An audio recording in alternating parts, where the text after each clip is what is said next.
Bonsoir à toutes et à tous. Je suis Marc-Antoine de Monclos, je suis un compagnon de route de l'IREMO, mais plutôt du côté Sahel qu'Afrique du Nord. Mais il me revient quand même le plaisir d'animer le débat autour de ce livre qui vient de sortir chez Odile Jacob sur les frères musulmans en Égypte et en Tunisie. Donc un livre dirigé par Sarah Ben Nefissa et Pierre Vermeyren, qui ne devrait pas tarder à nous rejoindre, j'imagine. C'est un livre qui bénéficie déjà d'une bonne couverture presse, hein, c'est le moins qu'on puisse dire, donc avec une interview à paraître, si j'ai bien compris, dans le Monde.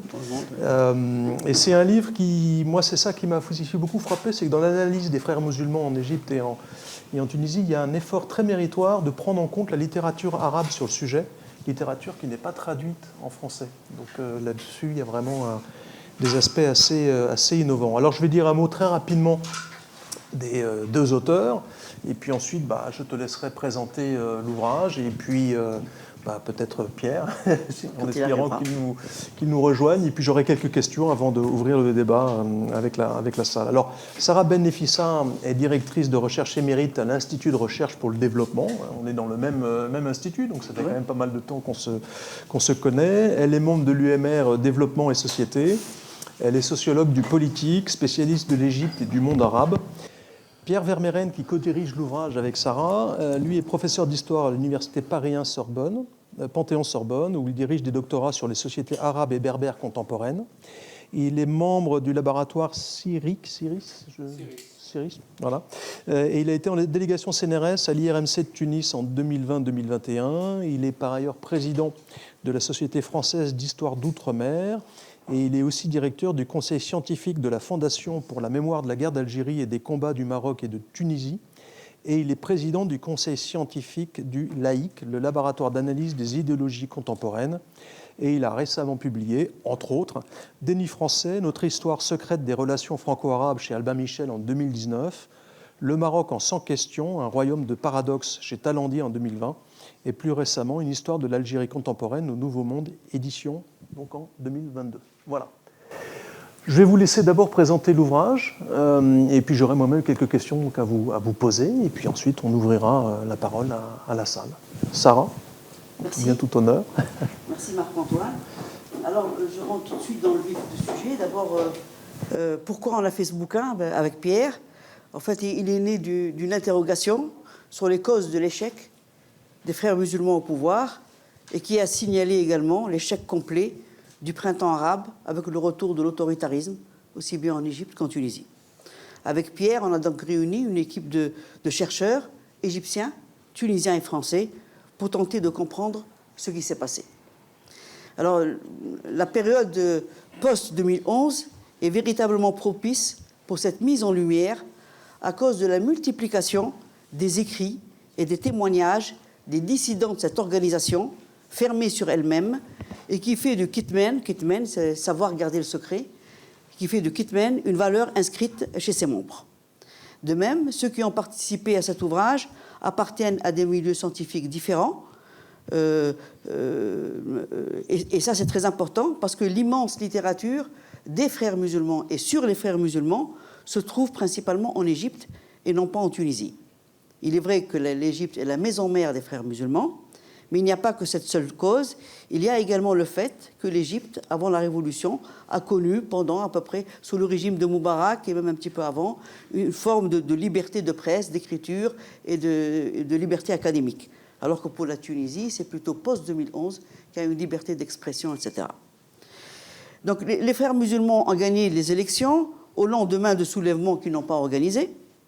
Ils ont pris le terrain en marche. Et en fait, pour l'Égypte, ça semblait assez compréhensible parce qu'en réalité, le régime égyptien, dès les années 70, leur a permis de s'activer au sein de l'université, au sein des syndicats professionnels, au sein du Parlement, etc. Mais en Tunisie, ça n'en a pas été le cas.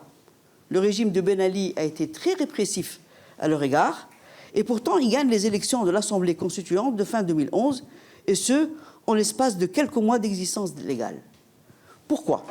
D'abord, alors deux hypothèses. Leur image positive de victime principale de Ben Ali. Ça a joué pour eux. De même, leur principal capital symbolique, à savoir leur morale religieuse, qui a suscité un grand espoir dans les populations de Ben Ali et de sa famille. Mais cela dit, ça ne suffit pas pour comprendre cette victoire rapide des frères musulmans dans une Tunisie travaillée par les réformes modernistes de Bourguiba et non remise en cause par les années de Ben Ali. Au contraire, Ben Ali, il a approfondi les réformes modernistes autour de la femme, etc. En réalité, la victoire d'Al-Nahda a également été préparée et aidée, et ça c'est très important à dire, je trouve qu'on ne le dit pas suffisamment. Elle a été également aidée par une mutation idéologique de très grande ampleur, à savoir la montée en puissance et la diffusion de l'idéologie wahhabite de l'Arabie saoudite et qui repose sur le même socle que celui des frères musulmans. La diffusion à grande échelle de cette version littéraliste de l'islam via principalement les chaînes satellitaires religieuses dans les années 90 a préparé le terreau culturel de l'idéologie des frères musulmans. Et ainsi, elle a accordé la victoire à des formations qui prennent le retour en arrière vers la période idéalisée des premiers temps de l'islam et la soumission à une norme religieuse présentée comme étant valable par tous les temps et par tous les lieux. Alors, quelle est notre thèse principale dans ce bouquin? Notre thèse principale est la suivante. De manière générale, quand on analyse les frères musulmans, on les analyse à l'aune de ce type de position. Est-ce qu'ils sont modérés ou est-ce qu'ils sont violents? Est-ce qu'ils sont passés à la démocratie ou ils sont restés autoritaires? Est-ce qu'ils ont véritablement séparé le temporel du spirituel, etc., etc. Dans notre ouvrage, notre thèse est la suivante. Les frères musulmans, aussi bien en Tunisie qu'en Égypte, en réalité, n'ont pas intégré dans leur idéologie le modèle politique dominant partout dans le monde, à savoir l'État-nation. L'État-nation. Ce dernier est actuellement en crise, mais il n'empêche que jusqu'à aujourd'hui, c'est le seul qui existe.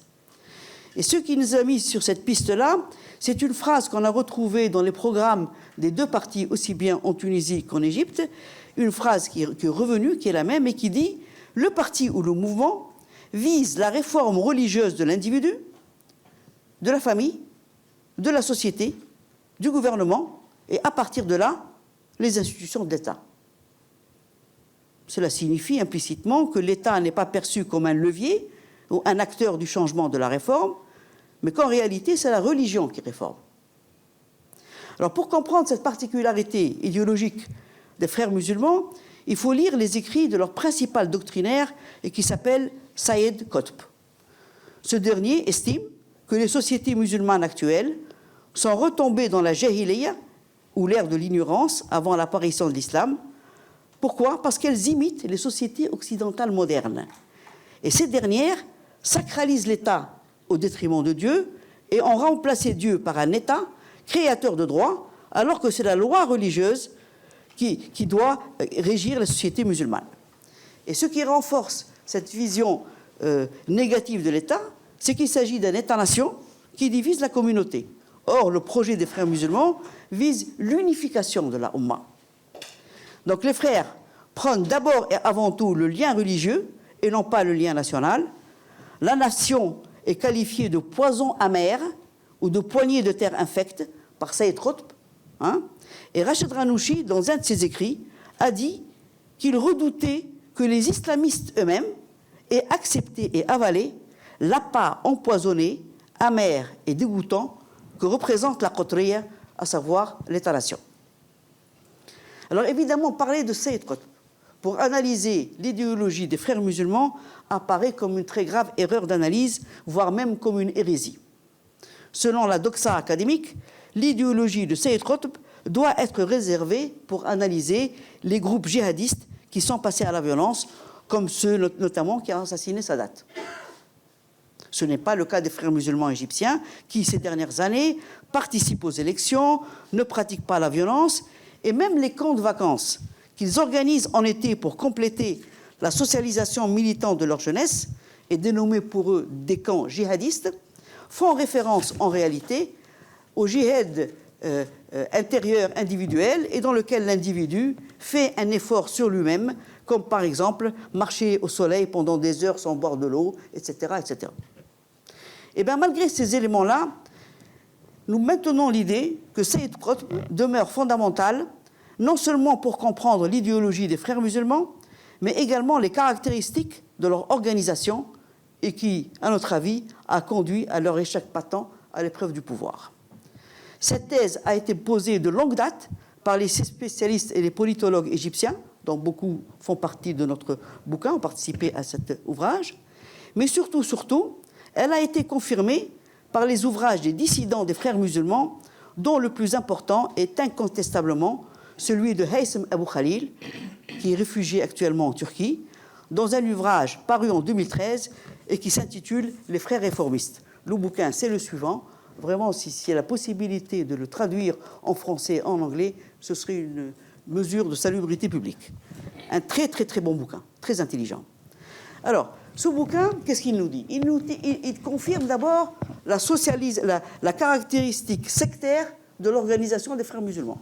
Les frères musulmans, on ne rentre pas en disant « je suis d'accord avec vous, je voudrais adhérer et prendre une adhésion chez vous ». Non, on est sélectionné. Il faut d'abord être sélectionné et coopté. De même, avant de devenir un membre à part entière de l'organisation, la future recrue est prise en charge par une demi-douzaine d'éducateurs et ça prend des années. Cette activité implique une administration sur laquelle moi j'ai beaucoup travaillé, une administration spécialisée en charge de mener des enquêtes sur les possibles futurs membres, de remplir des formulaires, etc., etc.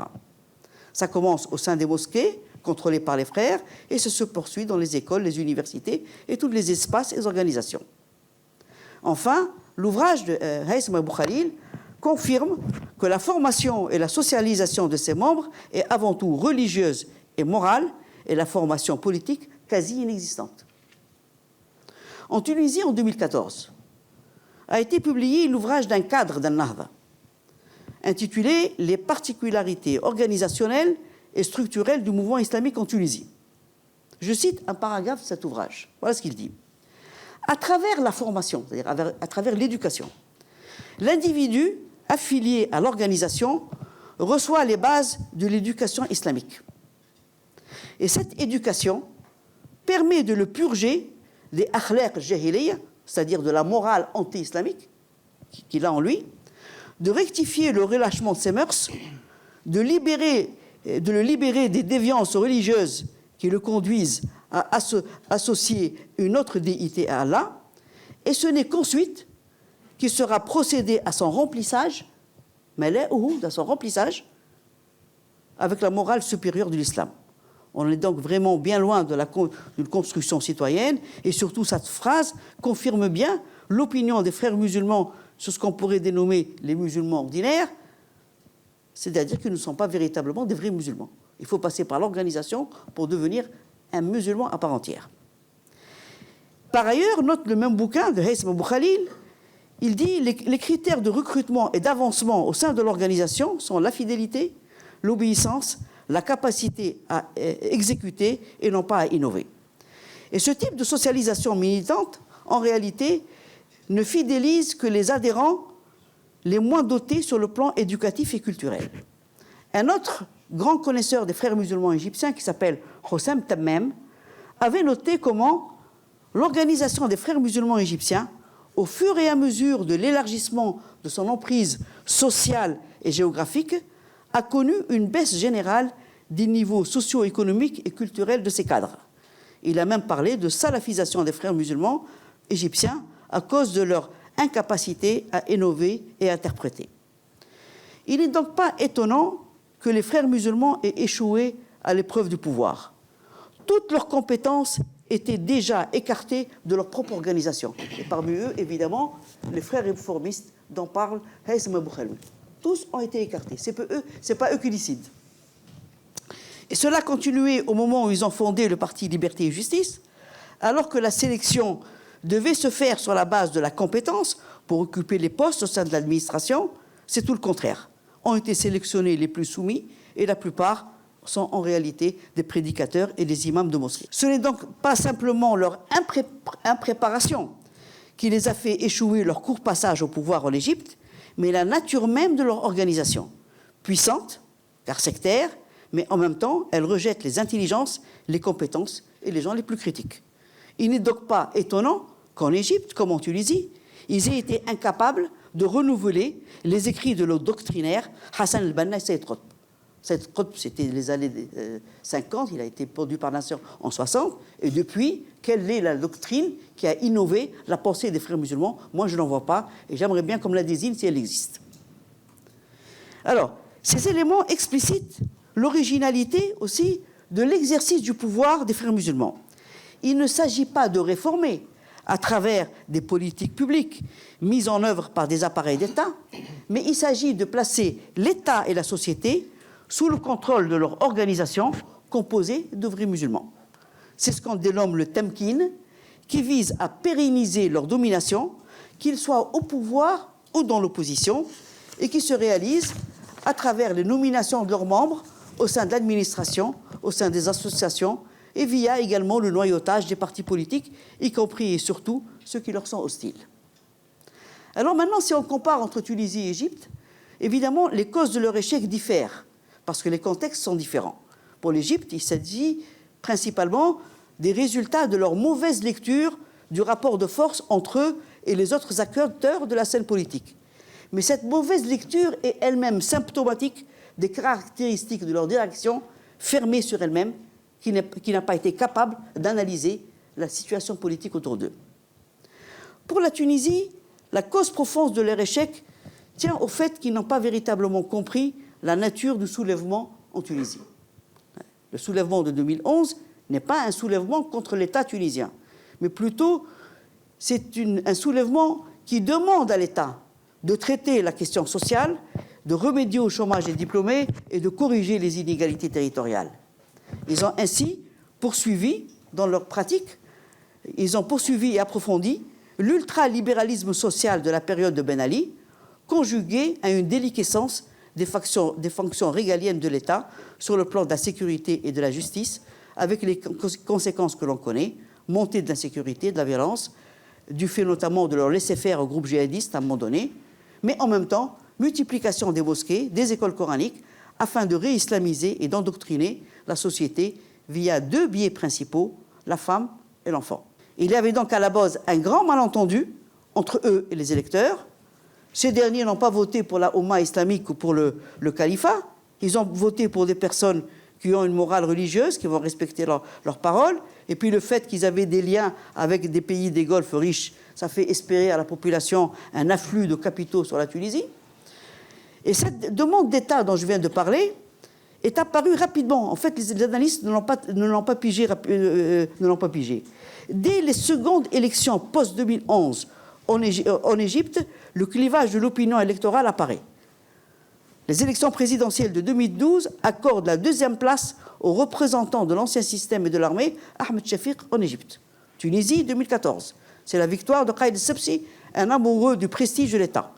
Et c'est cette demande d'État, d'un retour à l'État fort et autoritaire, qui a fait en 2019 le succès de Kais Saïd et le succès de son coup d'État du 25 juillet 2021. Outre la demande d'État sur le plan sécuritaire et social, leur gestion du pouvoir dans les deux pays a heurté des éléments sensibles de la socialisation politique des deux sociétés et certaines particularités des nationalismes respectifs en Tunisie et en Égypte. Il est important de rappeler que l'existence d'un espace public arabe et le fait que les Tunisiens et les Égyptiens se sentent solidaires avec les autres sociétés arabes et musulmanes n'est aucunement contradictoire avec leur attachement à leur État et à leur patrie tunisienne et égyptienne. Alors, le nationalisme égyptien tel que construit par Nasser prône notamment la centralité de l'Égypte au sein du monde arabe, dont elle est perçue par les Égyptiens comme étant leur mère patrie. Évidemment, les médias ont ressorti l'expression de l'ex-guide des frères musulmans quand il a dit « Au diable l'Égypte, tous fi Masr ». Il a dit ça. De même, leur projet de privatisation des zones autour du canal du Suez au profit du Qatar a énormément choqué les Égyptiens. Ça, c'est par rapport à l'Égypte. Par rapport aux Tunisiens, les composantes du nationalisme tunisien sont différentes.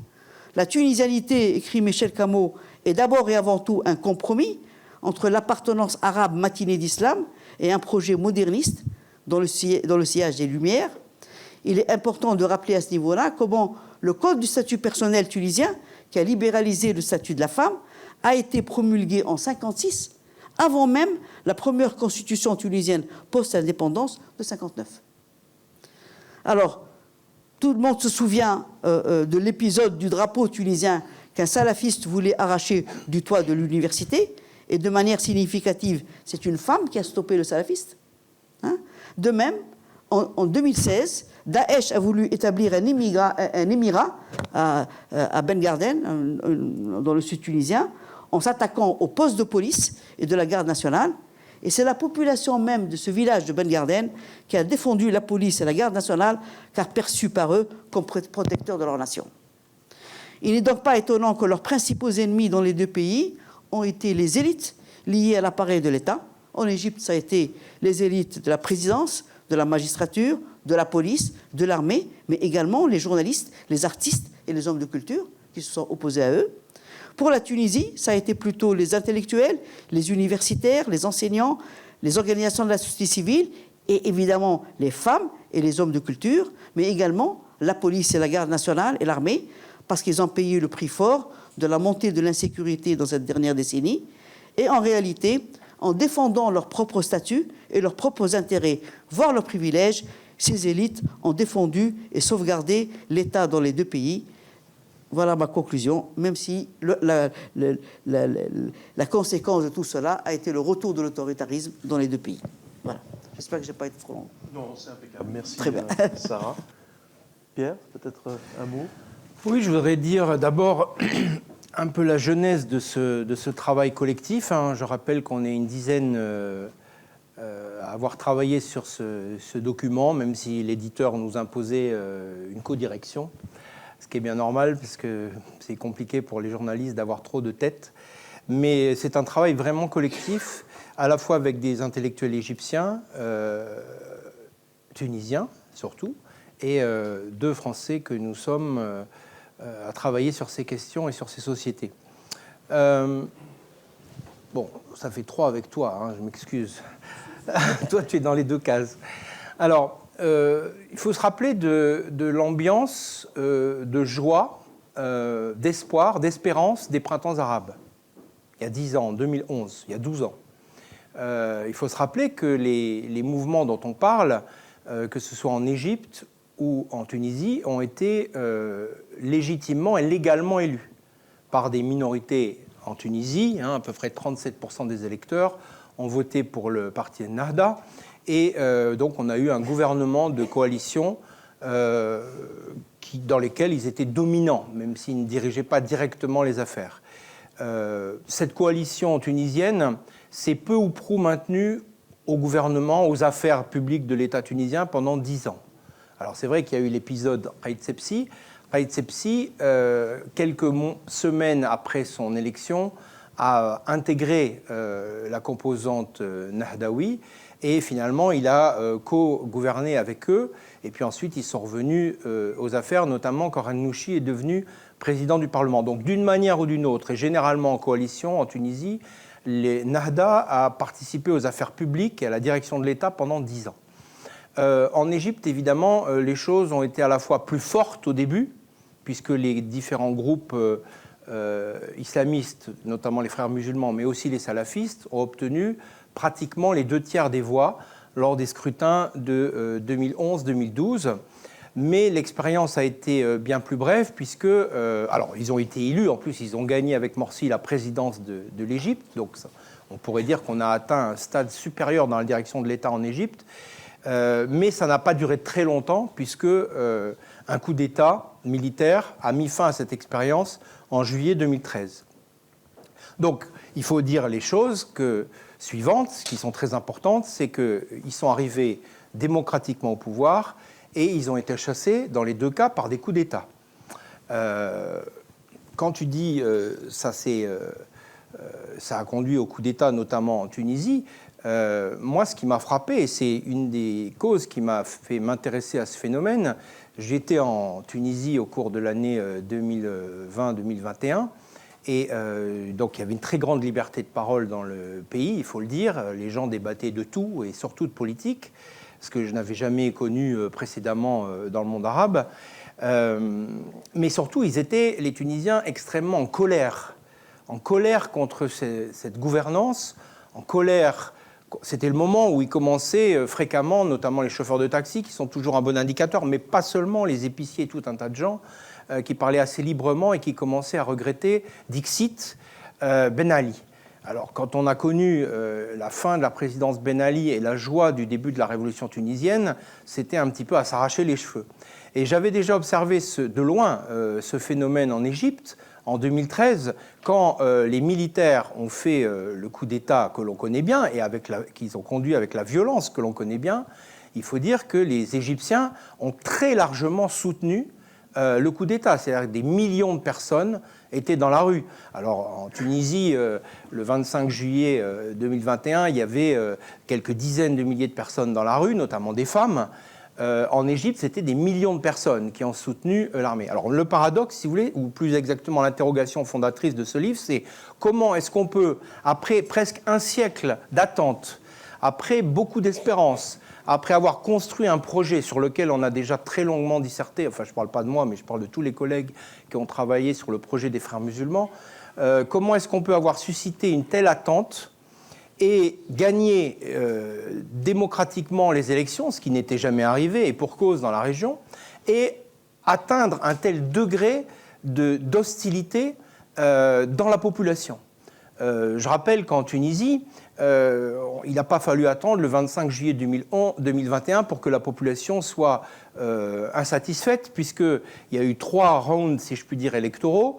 Le premier, qui a porté les Frères musulmans au pouvoir, leur avait donné 1,5 million de voix. Et puis ensuite, il y a eu des élections locales notamment, et d'autres élections. Et dans les 2 cycles suivants, on a atteint 1 million d'électeurs, puis 500 000. C'est-à-dire qu'ils ont perdu en 3 ans les 2/3 de leur électorat, ce qui est quand même beaucoup. Ils ont réussi par un système de coalition, et notamment parce que Ranouchi est un très fin politicien. Je ne parle pas de ses compétences en général, mais il faut reconnaître que sur le plan politique, c'est un tacticien et c'est un très bon analyste politique.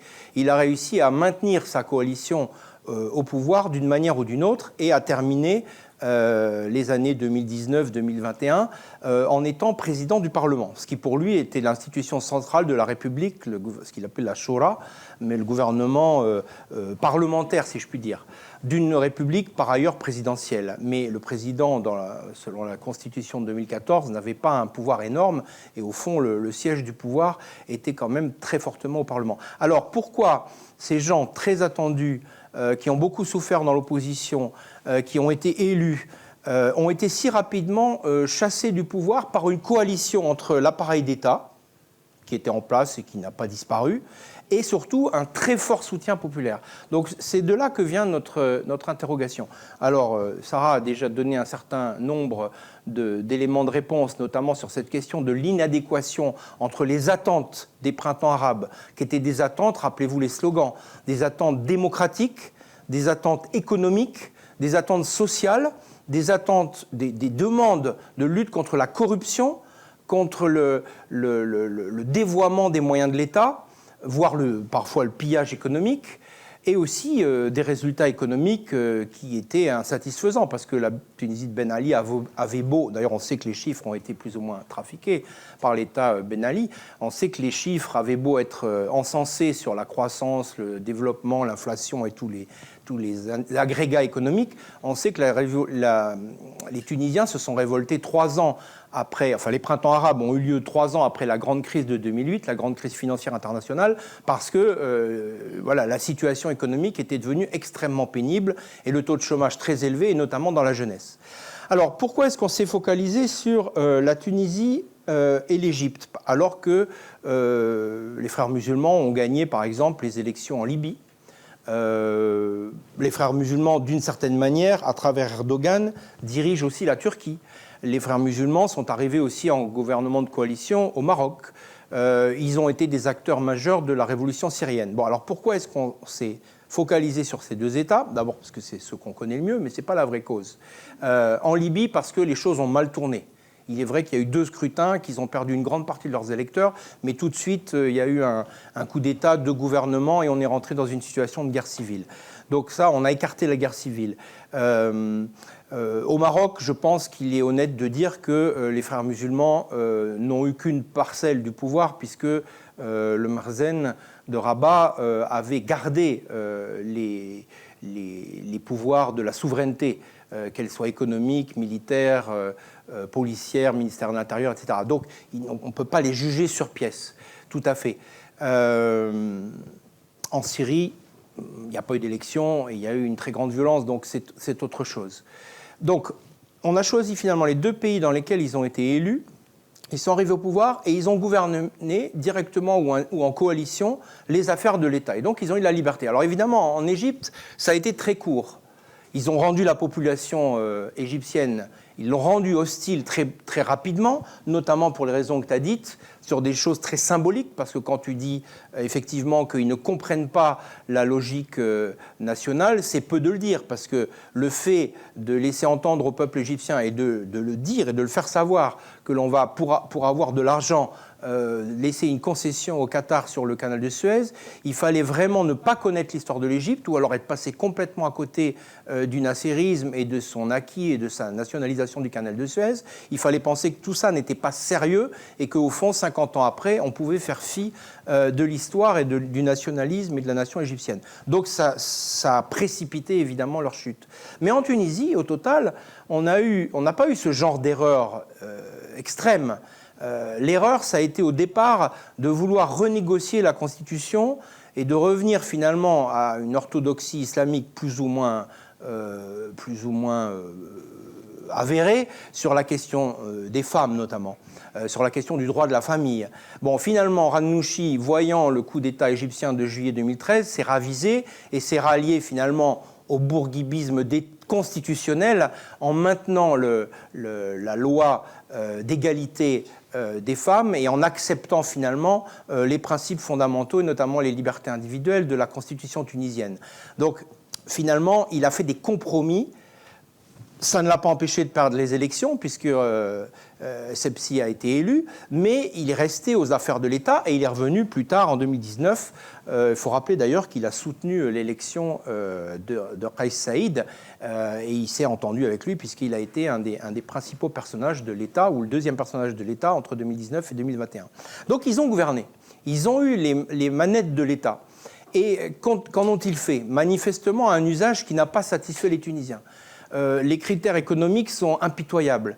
Les Tunisiens avaient mené une révolution qu'on peut appeler...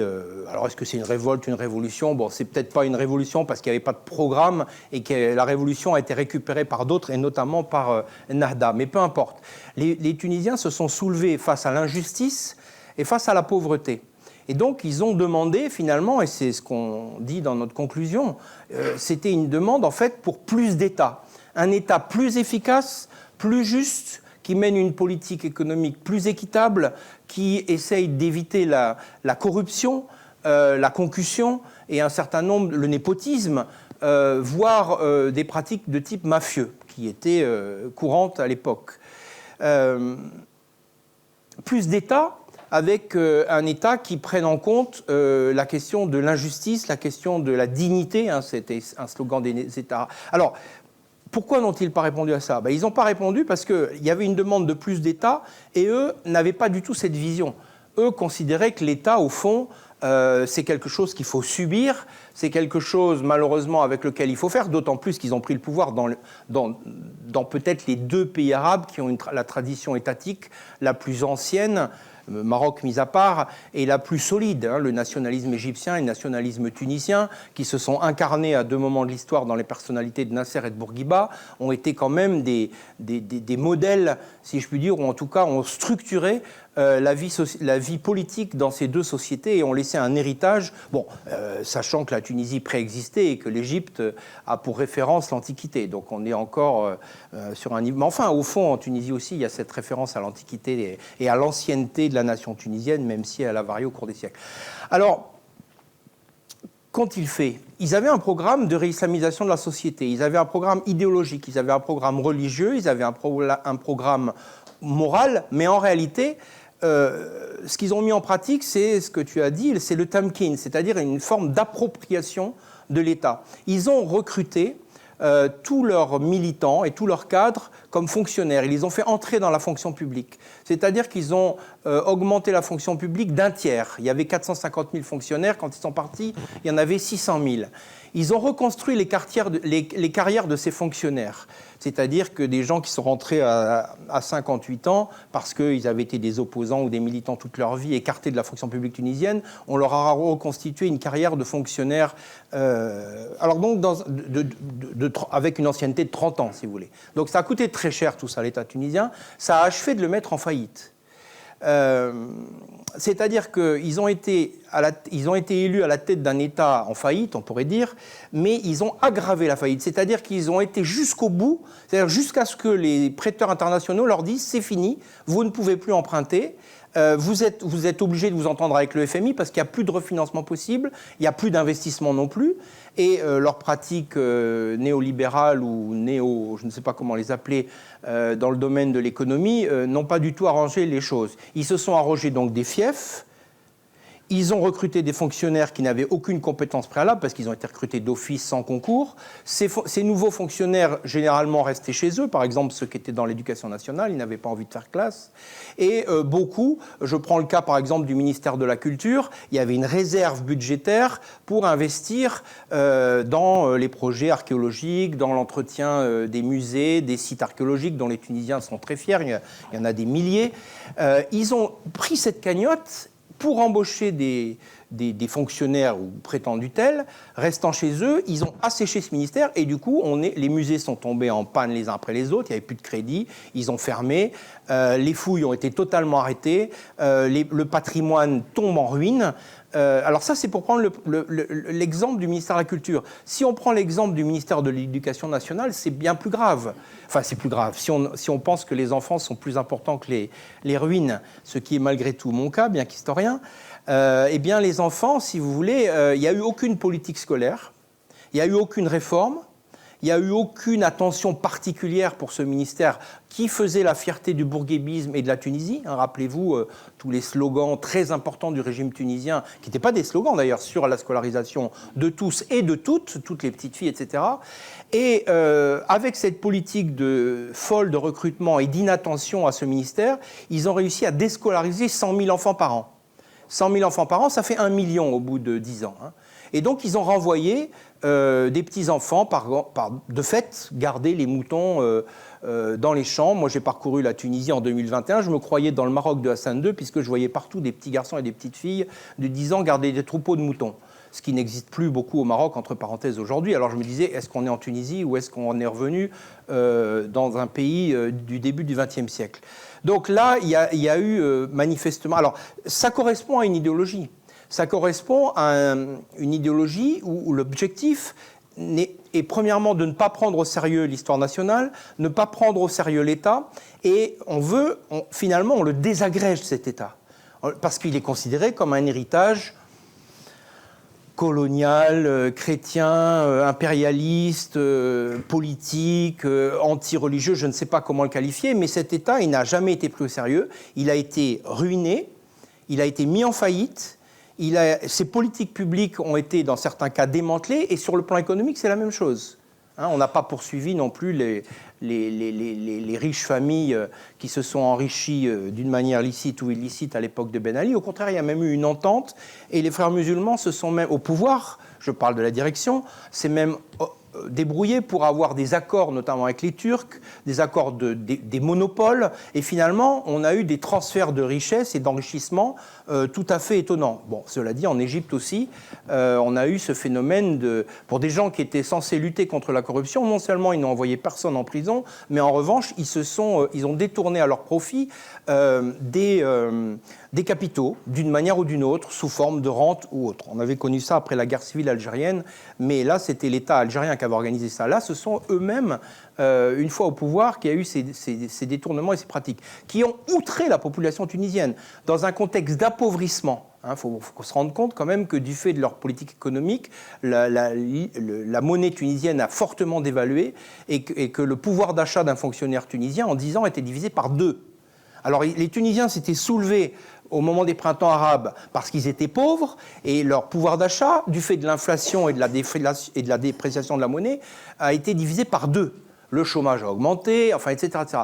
Donc, si vous voulez, tout ça fait que la demande des printemps arabes, la demande émanant des sociétés au moment des printemps arabes dans ces deux pays a été bafouée, n'a pas été écoutée, et que la population dans son ensemble, et en Tunisie ça a été encore une fois d'autant plus profond et spectaculaire que ça a duré 10 ans, et que cette espèce de chute a fini par rendre les Tunisiens fous. Et moi, quand je débarque dans la société tunisienne, que je vois que tout le monde s'exprime librement, que je parle avec les intellectuels, que je parle avec la population, et je me rends compte que cette rage de plus en plus contenue allait conduire à l'inexorable. Et c'est vrai que moi, j'étais pas là le 25 juillet, mais quand j'ai quitté la Tunisie début juillet, j'avais déjà que ce rendez-vous allait être mortel pour le pouvoir en place. Et les Tunisiens, en fait, consciemment, voulaient s'en débarrasser et s'en sont débarrassés. Alors, ils ne se sont pas débarrassés de ce pouvoir pour quelque chose de beaucoup mieux. Mais c'est pas notre problème ici.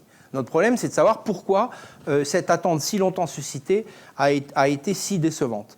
Alors je terminerai juste cet avant-propos par quelque chose, parce que je vous avais dit on ne s'est pas intéressé à la Turquie. Je pense que la Turquie, d'abord, Erdogan, très rapidement, est arrivé, parce que Erdogan s'est révélé finalement être un frère musulman. Il a accueilli d'ailleurs à leur chute 150 000 frères musulmans égyptiens qui sont partis avec armes, bagages et fortunes s'installer dans la banlieue d'Istanbul. Et puis en plus on se rappelle qu'au début des printemps arabes il se rêvait, on s'est un peu moqué de lui en voyant à travers lui le retour du calife avec un intérêt un peu envahissant pour son ancien empire, que ce soit le Maghreb, que ce soit la Libye, que ce soit l'Égypte ou la Syrie. Je pense que ce qu'on a voulu dire, on vous a dit, en fait, il n'y a pas de concordance entre la volonté, le programme, d'ailleurs il n'y a pas de programme, mais il n'y a pas de programme au sens où programme politique auquel on l'entend habituellement, il n'y a pas de programme, mais il y a un programme de lutte contre l'État, et il y a un programme de réalisation, alors le terme c'est le califat, ça peut paraître un grand mot, surtout quand on a vu Baghdadi qui l'a réalisé. Eux, ils n'ont pas été jusque-là, ils ont maintenu l'islam politique et la Tunisie est restée en Tunisie et l'Égypte est restée en Égypte.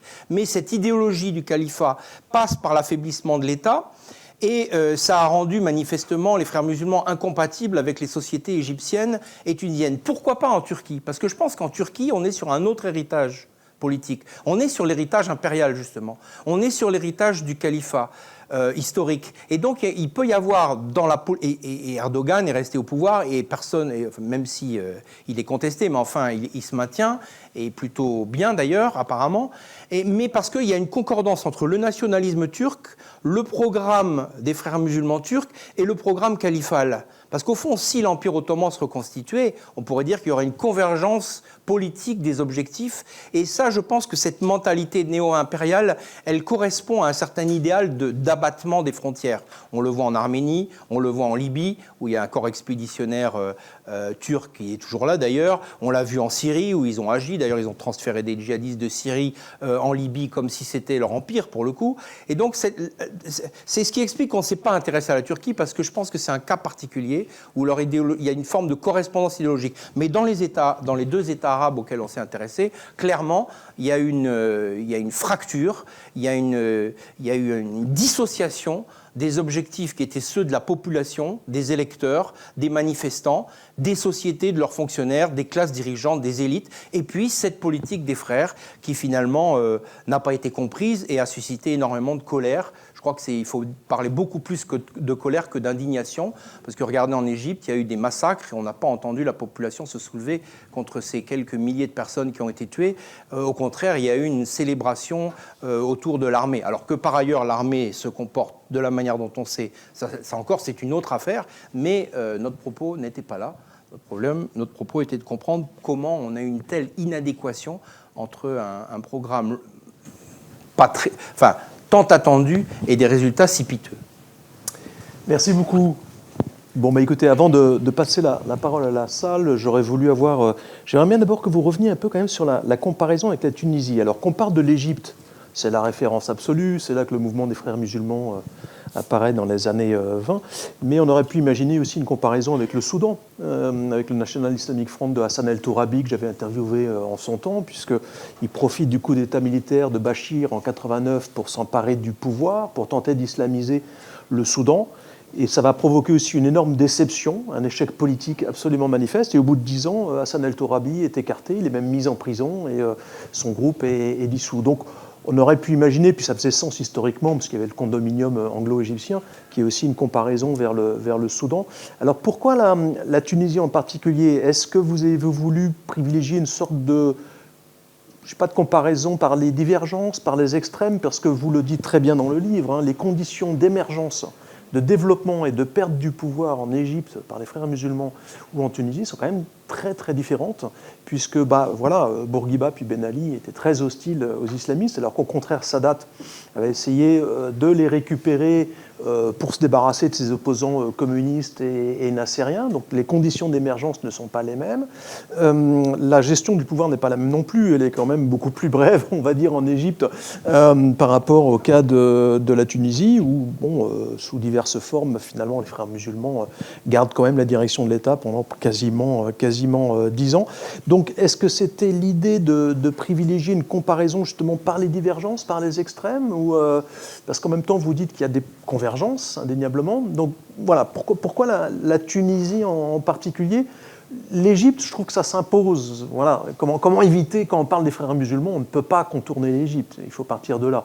Mais pourquoi plus vers le Maghreb plutôt que vers, je sais pas, le Soudan ou alors la Turquie, vous nous dites pourquoi, mais...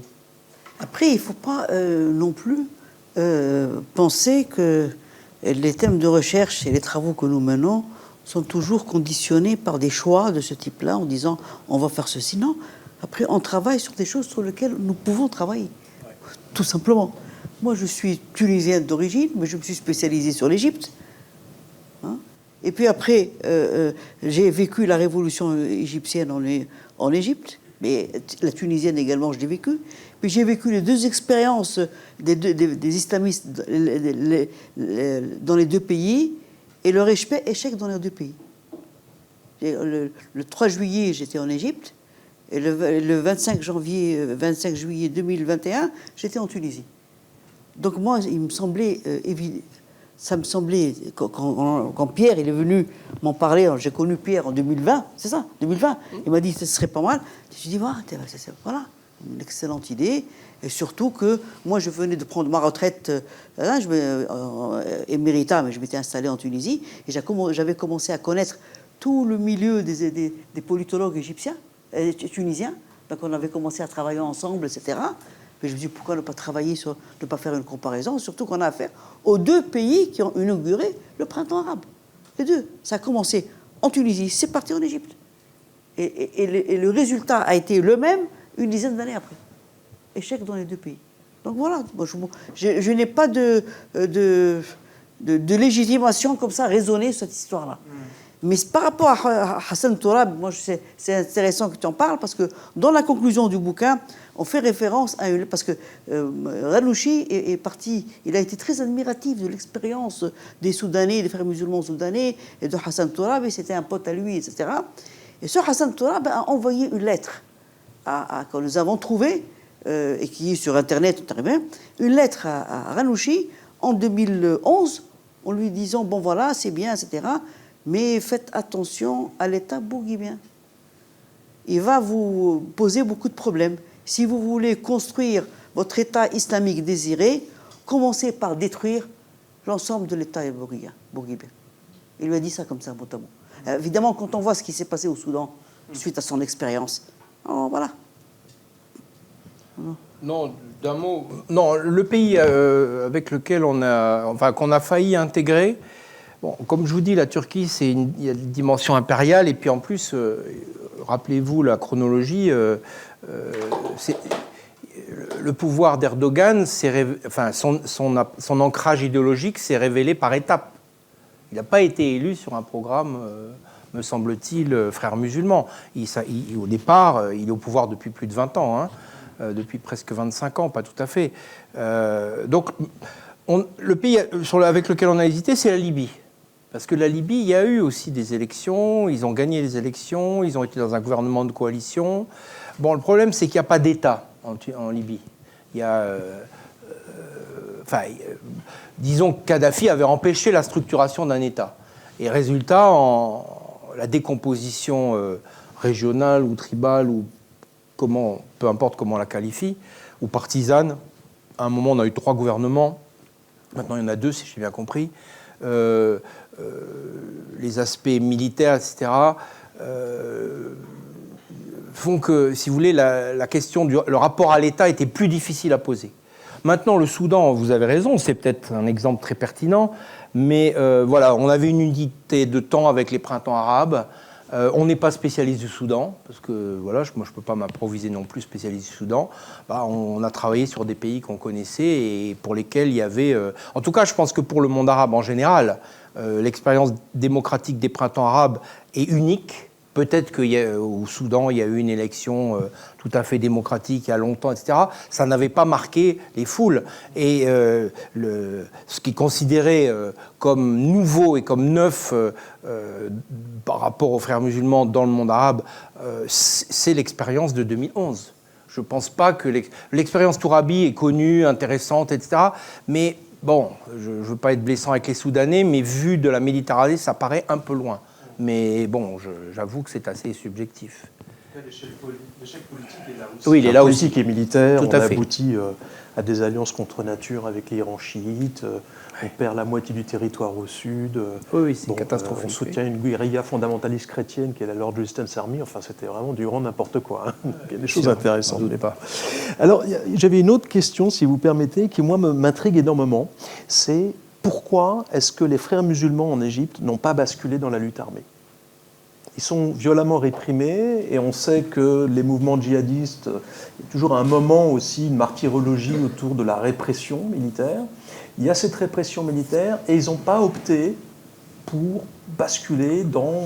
Voilà, je veux dire, en Afrique, c'est assez classique, hein, les mouvements politiques que l'on peut d'ailleurs voir complètement autrement. L'ANC, enfin, il y en a tellement en Afrique du Sud qui ont opté effectivement à un moment dans leur trajectoire politique pour la lutte armée.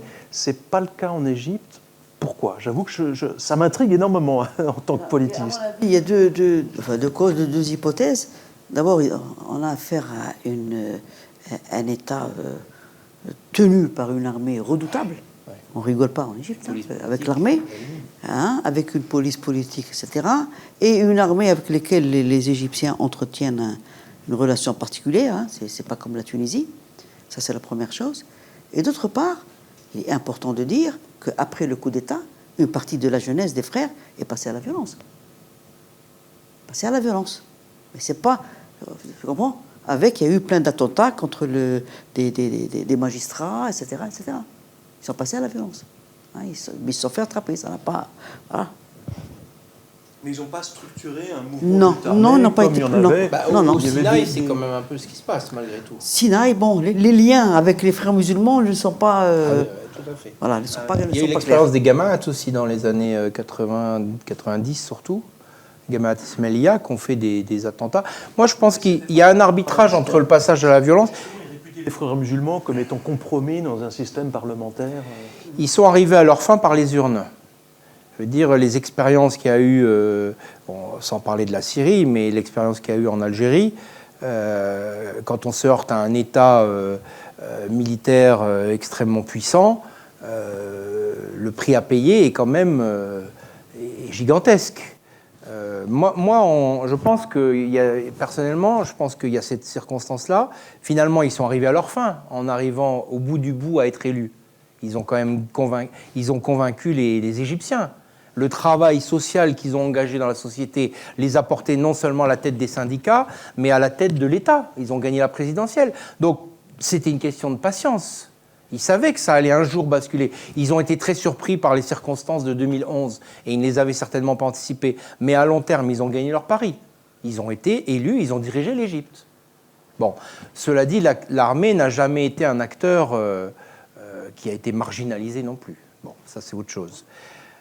Elle n'a pas disparu. Elle a exfiltré Moubarak, elle s'est mise en retrait, elle a laissé les choses se faire. Bon. Je crois aussi aux circonstances, à la géographie. L'Égypte n'est pas, peut-être à part le Sinaï, c'est pas un territoire de guérilla. C'est compliqué de mener une guerre, c'est comme en Tunisie. La guerre civile, elle est possible dans le sud parce qu'il y a des montagnes, parce qu'il y a eu les Monts Chamba. au Chambi, à la frontière algérienne. Il y a eu un maquis, d'ailleurs, qui s'est constitué à une zone pendant l'expérience politique à Tunis. Il y avait les Manchamba. Il y a eu aussi les attentats. On n'a pas parlé de la violence en Tunisie, mais ça aussi, c'est quelque chose, évidemment, qui a exaspéré la population avec la mort de plus de 200 policiers militaires des différents corps de troupes, assassinés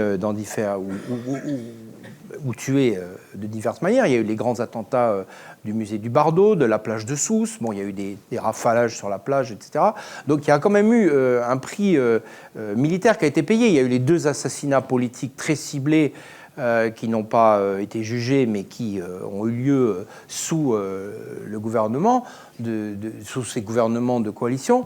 Donc il y a eu le passage à l'heure, mais le passage à la guérilla et à la structuration en maquis, en zone de guerre, comme on a eu en Syrie ou comme on a eu dans certains États en Irak ou en Algérie, moi je pense qu'il faut oui, on peut imaginer une guerre dans le Caire, oui, effectivement, mais on passe dans c'est autre chose. Surtout dans un pays très quadrillé, très contrôlé, qu'est-ce qu'ils ont fait les Égyptiens? Ils sont allés brûler à Amnet Daoula, au Caire, pendant la Révolution. Hein, l'immeuble de la sécurité d'État, ils sont allés le détruire immédiatement parce que c'est vraiment le cœur de leur cauchemar, je pense. Mais peut-être que c'est Amnet Daoula qui a empêché ça, je ne sais pas. Mais en tout cas, faire une guerre en Égypte, il y a très très longtemps qu'il n'y a jamais eu de guerre civile en Égypte, à ma connaissance. Toujours cette histoire du rapport des Égyptiens à leur armée, mais même quand on voit les caractéristiques du soulèvement de 2011, c'est quand même très intéressant, quoi. La conquête de la place Tahrir le 28 janvier, la conquête de la place Tahrir, 2011, c'était en même temps, donc la police était complètement déliquescence. Les manifestants sont arrivés à conquérir la place, mais ils ont conquis la place en même temps que l'arrivée des chars de l'armée. Et ça, je le sais, ça. Parce que moi, j'avais des amis qui là-bas, ils disaient ça, c'est des amis égyptiens qui racontaient ça, mais qui n'avaient pas l'air choqués de conquérir la place Tahrir, eux et la direction de l'armée. En même temps, et l'armée, les chars de l'armée se sont installés autour de la place Tahrir. Et quand Moubarak a démissionné, je sais pas, il a remis le pouvoir à la direction de l'armée. Et je me souviens, moi-même, j'étais enthousiasmé par ce qui se passait, mais j'étais rentré en France et j'avais vu une collègue à nous qui est décédée aujourd'hui, Fanny Colonna, elle me dit « Ça va, Sarah, t'as l'air bien contente de ce qui s'est passé en Égypte. Mais quand même, faire une révolution pour donner le pouvoir à l'armée, il faut le faire. » Et bon, moi, j'avais même pas tilté. C'était avant les élections. Ouais. C'était avant les élections. Et moi-même, j'avais pas tilté à l'époque. Effectivement. Et là, le 3 juillet, le coup d'État du 3 juillet, il y a eu une demande d'intervention de l'armée dans le jeu politique, notamment parmi les élites les civils, les intellectuels, Barada, 13 etc. millions de manifestants. Hein. Voilà, c'est une demande. Ils ne sont pas imposés. Hein. En fait, les conditions géographiques, effectivement, ne permettent pas l'émergence d'un mouvement de lutte armée. Non, ça paraît difficile. Non. L'ANC, dans le régime de l'apartheid, c'était un régime extrêmement militarisé, extrêmement puissant aussi. Il fallait oser se lever. Hein. C'était le 10e exportateur mondial d'armement. Ils avaient l'arme nucléaire. Excusez-moi, le régime sud-africain de l'apartheid, le régime blanc, était extrêmement puissant. Et néanmoins, mais c'est vrai qu'en revanche, il y avait des frontières poreuses. Ils ont pu utiliser les pays de la ligne de front pour monter des centres d'entraînement, des bases dans les pays voisins, ce qui était sans doute moins possible en Égypte. Alors il y a aussi des conditions matérielles, l'émergence de la lutte, hein, qui peuvent expliquer tout simplement pourquoi les frères musulmans ne sont pas risqués. C'est pas un pays de forêt, de grottes, de maquis, peut-être que de c'est montagnes. Ça, je sais pas. Et alors, une dernière question avant d'ouvrir la parole à la salle. C'est une question peut-être un peu plus personnelle. On voit bien que vous ne portez pas les frères musulmans dans votre cœur. et vous conspuez des chercheurs que vous trouvez naïfs, un peu les idiots utiles de l'islamisme, qui voyaient dans les frères musulmans peut-être une forme de parti démocrate chrétien dans le monde musulman, quoi. Voilà, qui imaginaient qu'ils allaient effectivement jouer le jeu des démocraties parlementaires. Mais on sent que cette méfiance à l'égard des frères musulmans, elle est partagée par tous les auteurs de ce livre collectif. Et je me demandais, qu'est-ce qui vous réunissait finalement? Est-ce que c'est, pour vous, qu'est-ce qui est le plus j'allais dire, le plus détestable dans les frères musulmans? Est-ce que c'est leur stratégie de conquête du pouvoir, d'infiltration? Est-ce que c'est les valeurs qu'ils véhiculent? Est-ce que c'est le fait qu'ils aient trahi les espoirs justement des printemps arabes? En tout cas, dans cette comparaison que vous avez choisie entre l'Égypte et le... Pas hostile à leur expérience au pouvoir. Moi, j'avais travaillé sur les associations islamiques de bienfaisance. J'ai rencontré des gens formidables qui tenaient justement ces associations de bienfaisance. J'ai eu beaucoup de contacts également avec les élites professionnelles, ceux qui menaient les syndicats, etc. Donc, je ne voyais pas d'un mauvais œil une expérience au pouvoir des frères musulmans. Pourquoi pas? Je me suis dit, ça pourrait être comme une démocratie islamique, démocratie chrétienne, etc. Mais c'est la somme de bêtises que j'ai vu faire juste après quand ils ont conquis le pouvoir qui m'a fait tilt. Parce qu'on ne peut pas ne pas dire que c'est eux qui ont fait échouer le printemps arabe, tout simplement. Puisqu'on se retrouve 10 ans après dans une situation de demande autoritaire, etc. etc. Donc moi, je n'étais pas du tout... La déception, ouais. Et puis surtout, moi, je faisais confiance dans les analyses que nos collègues chercheurs avaient, et donc je pensais que non, au contraire, ils ont... En fait, et c'est à partir de là que je me suis dit, Sarah, il va falloir que tu commences à t'intéresser toi-même à l'organisation des frères musulmans, aux frères musulmans eux-mêmes, à leur idéologie, parce que je ne trouvais pas de réponse suffisante à ce que j'ai constaté. Et c'est comme ça que je me suis mis à lire notamment les travaux des Égyptiens, les travaux des dissidents, et à enquêter, etc., pour essayer de trouver des réponses à cette interrogation. Comment ça se fait qu'une organisation que le pouvoir égyptien a laissé faire depuis les années 70, à s'investir partout, il reste une année au pouvoir?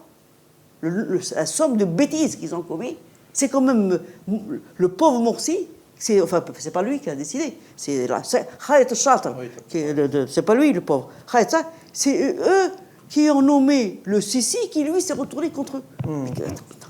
Chose qui ne va pas. Et puis une politique très libérale sur le plan économique. Et ça, sur le plan économique, etc. Qui va à l'encontre de leur base sociale, finalement, de ce qu'ils avaient... Voilà. Et les écrits des dissidents montrent très bien comment, en réalité, en Égypte, il y avait une lutte entre ceux qui voulaient réformer, les réformateurs, tu vois, ceux qui se sont investis dans les syndicats des médecins, des pharmaciens, etc., et qui, eux, voulaient rénover les choses, et la direction, qui était une direction complètement fermée. Eux-mêmes, ils disent que c'est la direction qutbiste, même si, de manière générale, en Égypte, en France, ils disent non, c'est pour les djihadistes. Attends. Le discours des acteurs, il faut le respecter. Quand les acteurs disent notre direction est qutbiste, moi, je le respecte. Je ne parle pas à la place des acteurs. Et là, on a affaire à une analyse des frères musulmans qui est étonnante. Étonnante. De gens qui parlent à la place des acteurs, qui pensent mieux qu'eux ce qu'ils disent, et qui surinterprètent, etc., etc. Non, voilà, donc c'est pour ça que moi, c'est une déception, et en même temps, cette déception m'a dit, Sarah, essaye de voir ce qui se passe, essaye de lire, essaye de comprendre. Et là, franchement, c'est pour ça que ce bouquin-là, m'a beaucoup intéressé. Moi, je suis ni déçu, ni réjoui, et je n'ai pas l'impression qu'on conspue nos collègues dans ce livre. On critique, bien sûr, certaines années. Oui, c'est quand même un peu fort. Non, c'est un débat intellectuel, finalement. Vous les trouvez naïfs, quand même. Oui, mais parce que je pense qu'il y a une grande naïveté, si vous voulez. L'idée, c'est assez simple, c'est de se dire, au fond, d'abord, il faut analyser les religions, il faut analyser le niveau de connaissance des religions, il faut analyser les sociétés, il faut analyser leur histoire. Et le narratif, souvent, qui a été mis en avant, c'est celui d'une démocratie chrétienne arabe. Comme si les sociétés arabes avaient le passé des sociétés européennes. C'est-à-dire, on a eu les guerres de religion, on a eu la Révolution, on a eu les 2 guerres mondiales, on a eu la décolonisation, on a eu la sécularisation, on a eu la révolution industrielle. Enfin, tout ça, on a eu l'urbanisation, la métropolisation, tout ce qu'on veut. Bon, on a eu des phénomènes de révolution, une révolution intellectuelle en 2 siècles extrêmement puissante, qui a à la fois fait reculer le religieux, qui a sécularisé la société. Moi, j'ai vécu pendant 10 ans ou presque en Afrique du Nord. Je n'ai pas vécu dans des sociétés sécularisées. Donc, si vous voulez, et puis c'est des sociétés qui n'ont pas du tout le même passé. Que la démocratie chrétienne dans l'Europe de l'après-guerre, après le chaos de la Deuxième Guerre mondiale, après l'expérience du nazisme et les traumatismes qu'elle a laissés derrière elle, sans parler de l'expérience du communisme, mais disons l'expérience des totalitarismes, qu'à un moment donné, les élites européennes disent bon, on va faire de la politique maintenant et on va essayer de créer un monde nouveau, basé sur le compromis, le droit, la paix, l'état de droit, tout ce que vous voulez, la construction européenne, etc. C'est pas du tout... Ça, c'est le produit d'une histoire. Et dire que, tiens, ce parti religieux des frères musulmans va, une fois arrivé au pouvoir, va être apaisé et va se transformer en démocratie chrétienne, c'est un préjugé. C'est-à-dire, c'est un plaquage, c'est un transfert pas magique, mais c'est un transfert de pensée. Ranouchi, il est très malin, il sait très bien ce que pensent les Européens, les chercheurs européens. C'est ce qu'il dit. Il dit, mais ça y est, maintenant, le pouvoir nous a transformés, on va passer, ça y est, maintenant, on est devenus des démocrates. Mais il ne faut pas écouter les discours, il faut regarder les faits ou les actes. Et les actes, je veux dire, la violence notamment, la violence politique et meurtrière qui s'est déployée dans la Tunisie. Alors évidemment, ce n'est pas à l'échelle syrienne ou algérienne, des années 90, mais la violence politique qui a été quand même manipulée de manière extrêmement dangereuse en Tunisie entre 2012... Enfin, comment 6000 Tunisiens se sont retrouvés sur le djihad syrien ? Comment est-ce que ce minuscule pays de la Méditerranée occidentale s'est retrouvé avec 6000 gamins, dont des filles, qui ont transféré, comment ils sont partis ? Bon, on le dit dans le livre, mais ils ne sont pas arrivés là-bas tout seuls. Qui les a convoyés ? Qui les a envoyés ? Comment ils arrivent à Istanbul ? Et de là, on se retrouve, enfin à Istanbul ou plus à l'intérieur de l'Anatolie, et puis ils se retrouvent à faire le djihad. Pourquoi est-ce que la Tunisie, entre 2011, l'arrivée de l'élection des frères musulmans, et la découverte qui a terrorisé la société tunisienne en 2015, quand ils se sont rencontrés que des gamines de 16 ans ou 17 ans appelaient leurs parents en disant « Maman, je suis en Syrie, qu'est-ce que je fais ?» Bon, ça a créé un traumatisme, mais ce n'est pas arrivé par hasard. Il y a eu des assassinats politiques, il y a eu un maquis, il y a eu des assassinats de flics, de touristes, de militaires, des attentats. Le transfert de 6000 combattants, je ne parle même pas de ceux qui sont partis en Libye ou faire le coup de la prise d'assaut de la centrale pétrolière en Algérie, etc. C'était des Tunisiens aussi, aux 3/4. Bon, alors vous voyez, donc il y a eu une politique de la violence menée sous le verbiage démocratique. Donc, bien sûr, il faudra définir la chaîne des responsabilités. Peut-être qu'un jour, les archives ou l'histoire ou la justice le feront. C'est pas mon problème. Mais si vous voulez, là, moi, j'ai quand même entendu très longtemps tout un tas de gens me parler dans le monde arabe, et il y avait toujours ce soupçon de double jeu. Mais là, c'est un double jeu à l'épreuve. Je veux dire, la société tunisienne, elle a été traumatisée par la violence. Quand vous rentrez au musée de l'armée à Tunis et que vous avez la liste des 200 et 240 ou je ne sais plus combien militaires qui ont été assassinés alors que sous ce gouvernement.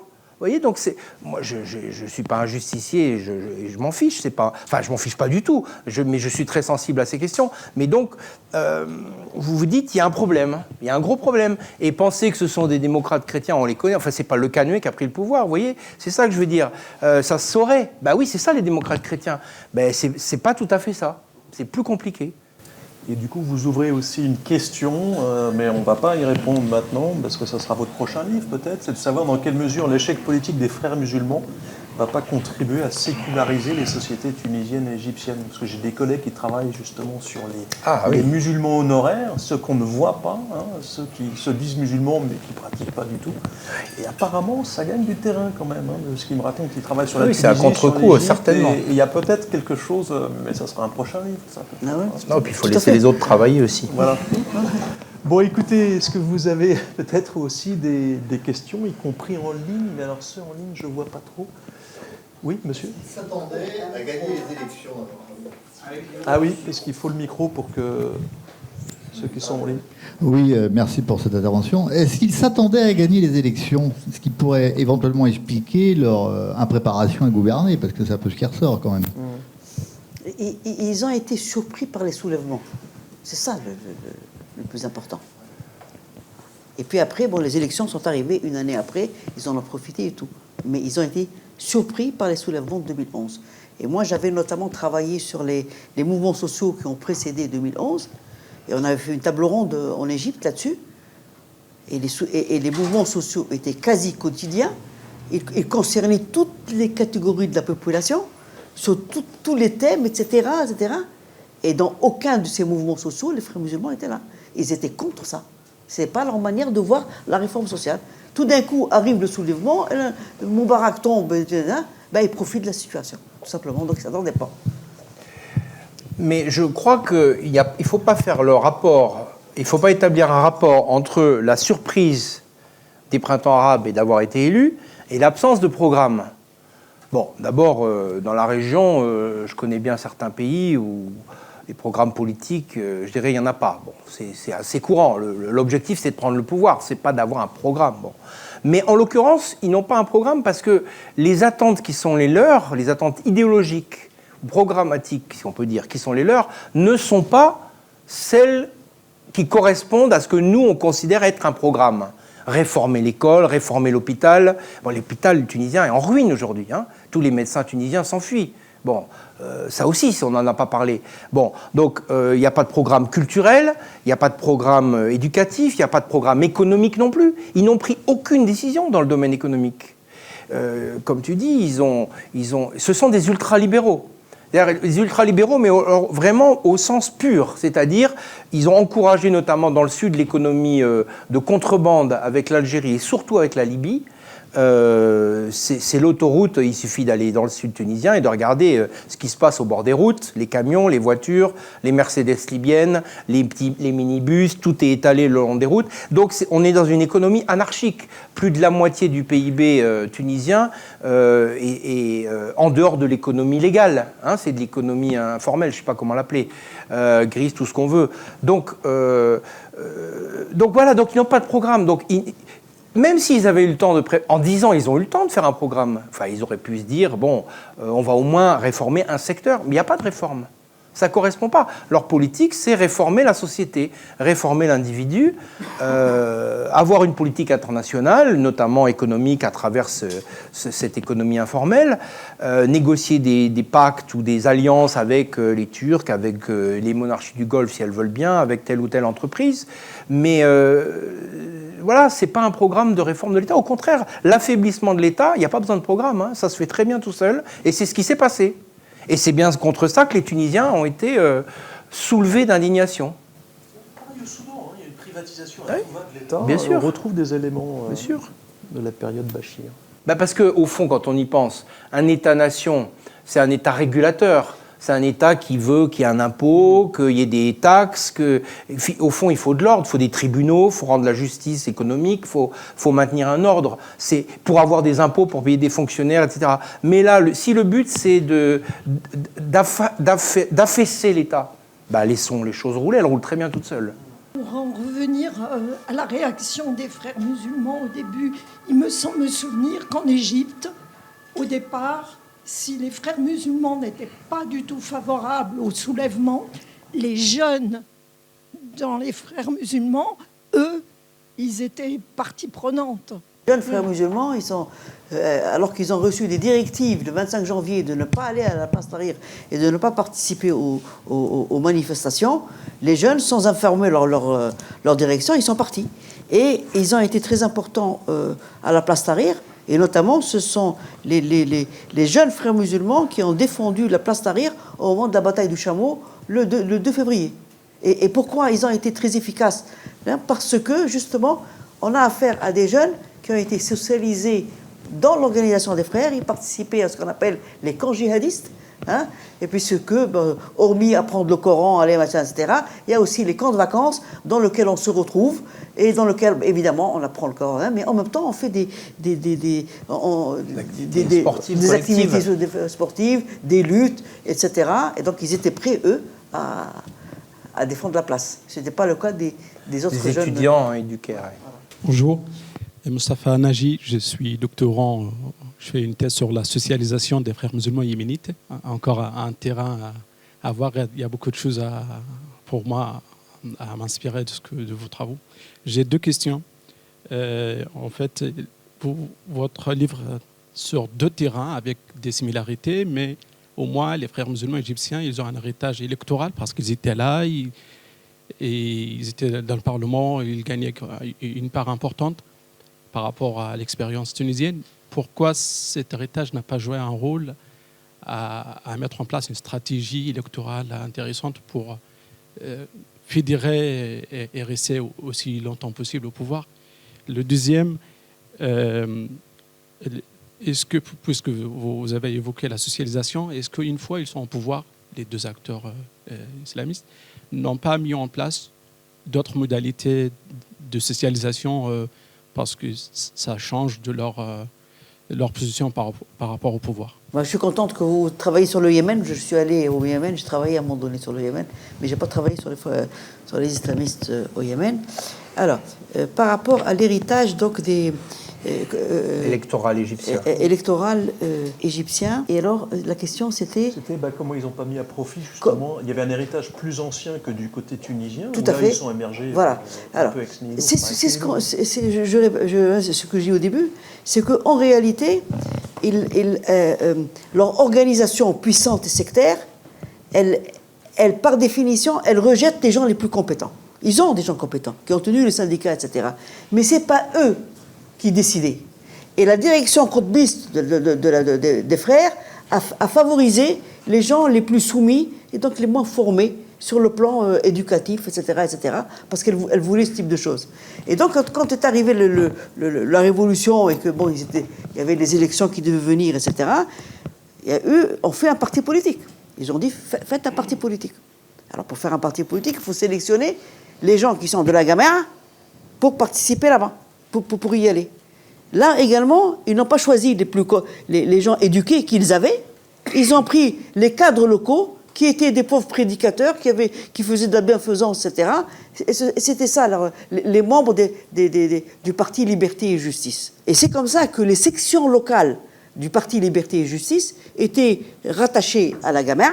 Hein, et qu'est-ce qu'ils faisaient? Et ça, on l'a vu de nos yeux. Hein, ils leur demandaient de nettoyer la route. Ils le faisaient. Mais attends, on gagne les élections et on gouverne. On a un appareil d'État qui permet de réformer. C'est pas pour aller dire aux militants, allez nettoyer les rues, allez distribuer l'eau et le gaz, etc. Ça, il y avait un problème à ce niveau-là. D'où leur échec. Donc, voilà, la question de la compétence. Mieux que ça, là, les frères musulmans ont tenu à ce que leur gamère, que leur organisation demeure, existe toujours. Et notamment, ils ont construit un grand local, un très très grand immeuble, au-dessus du Caire. Et c'est là-bas où se faisaient les grandes réunions, où se rendaient les ambassadeurs pour faire les réunions, etc. Ils ont quasi, d'une certaine manière, dédoublé l'appareil d'État. Et le pauvre Morsi, qui était président de la République au sein de la présidence, c'est pas là-bas que ça se passait. Ça se passait à la Gamera. Donc les gens ont dit qu'est-ce que c'est? Il y a un dédoublement entre un parti politique et une organisation comme ça. Alors on cite là dans l'ouvrage ce que Khayr Chatre, qui était l'homme fort, il a expliqué pourquoi la Gamera doit rester. Hein, il dit, bon, un parti politique, c'est une des dimensions de ce que l'organisation doit faire. Hein. L'organisation doit demeurer. Évidemment, les adversaires, ils ont porté plainte contre eux, et ils ont été obligés de l'enregistrer comme association, mais ils l'ont enregistré à peu près 2 mois avant qu'il y ait le coup d'État du 3 juillet. Hein. Donc vous voyez un peu, je crois qu'il y a beaucoup la question du fait qu'ils n'étaient pas prêts et le fait qu'ils n'étaient pas compétents. Voilà, tout simplement. C'est un problème de compétence. Un mot sur ce dernier point, juste pour compléter. Il ne faut pas oublier que c'est un parti révolutionnaire qui est créé dans les années 20, hein, sur le modèle des partis léninistes, ou des partis, de tous les partis politiques, ou de tous les partis révolutionnaires à l'époque. C'est-à-dire une structure légale politique et une structure clandestine. Et ce qui est fantastique, c'est que cette structure clandestine leur a permis de traverser les âges, en tout cas de traverser le XXe siècle, y compris pendant les périodes de grande répression. Mais ce qui est stupéfiant avec ce que tu viens de dire et ce qu'on a écrit, enfin ce qu'on a vu plus exactement, c'est qu'ils sont restés dans cette mentalité, même une fois arrivés à la tête de l'appareil d'État, où ils gardent le double appareil, l'appareil clandestin qui est devenu, qui domine le Caire, à la fin de l'histoire, et puis l'appareil légal, politique, la vitrine politique, voilà. ils sont restés prisonniers de cette histoire des années 20. Ça a donné l'impression que c'était pas lui que les décisions politiques qui concernaient l'Égypte ne se prenaient pas au sein des institutions de l'État, qui sont la présidence, le gouvernement, etc., mais se prenaient dans une organisation clandestine ailleurs. Et là, quand on connaît le rapport des Égyptiens à leur État et à leur présidence et aux leaders, etc., ça a beaucoup fait pour les délégitimer. Donc moi aussi, j'étais étonné du nombre d'erreurs, du nombre de bêtises qu'ils ont commis. C'est inouï, quoi. On a un peu l'impression que les frères musulmans ont été victimes de leur idéologie, quelque part. Mais c'est tout à fait ça. C'est tout à fait ça. Oui. C'est tout à fait ça. La capacité à investir l'État. Tout à fait, de leur idéologie. D'abord réformer la société avant même de s'occuper de l'État. Voilà. Mais je pense que c'est un choix. Je pense qu'ils n'ont pas de volonté d'investir l'État. Ils ont une volonté de l'affaisser de l'intérieur. C'est-à-dire le tamkin, l'appropriation, le fait, par exemple, de faire rentrer en Tunisie, on l'a bien vu. Enfin, c'est facile de tuer un État, beaucoup plus facile que de le construire et que de le maintenir à flot. Donc ils l'ont fait. Mais je pense que ça, c'est conscient. C'est pour ça, c'est la même question que sur les programmes. Je pense qu'on aurait pu attendre encore 50 ans, il n'y aurait pas eu plus de programmes, ni davantage de politique publique étatique, puisque quand vous êtes contre l'État, vous n'avez pas envie que l'État devienne le Deus ex machina. C'est pas du tout. C'est le contraire de la mentalité française. Hein? Une fois qu'ils sont arrivés au pouvoir... Oui, il y avait une question là-dessus. Est-ce qu'ils ont... En Égypte, ils n'ont pas eu le temps. Une année. Une année et demie, oui. Une année et demie. Oui. Ils n'ont pas eu le temps. Tout simplement.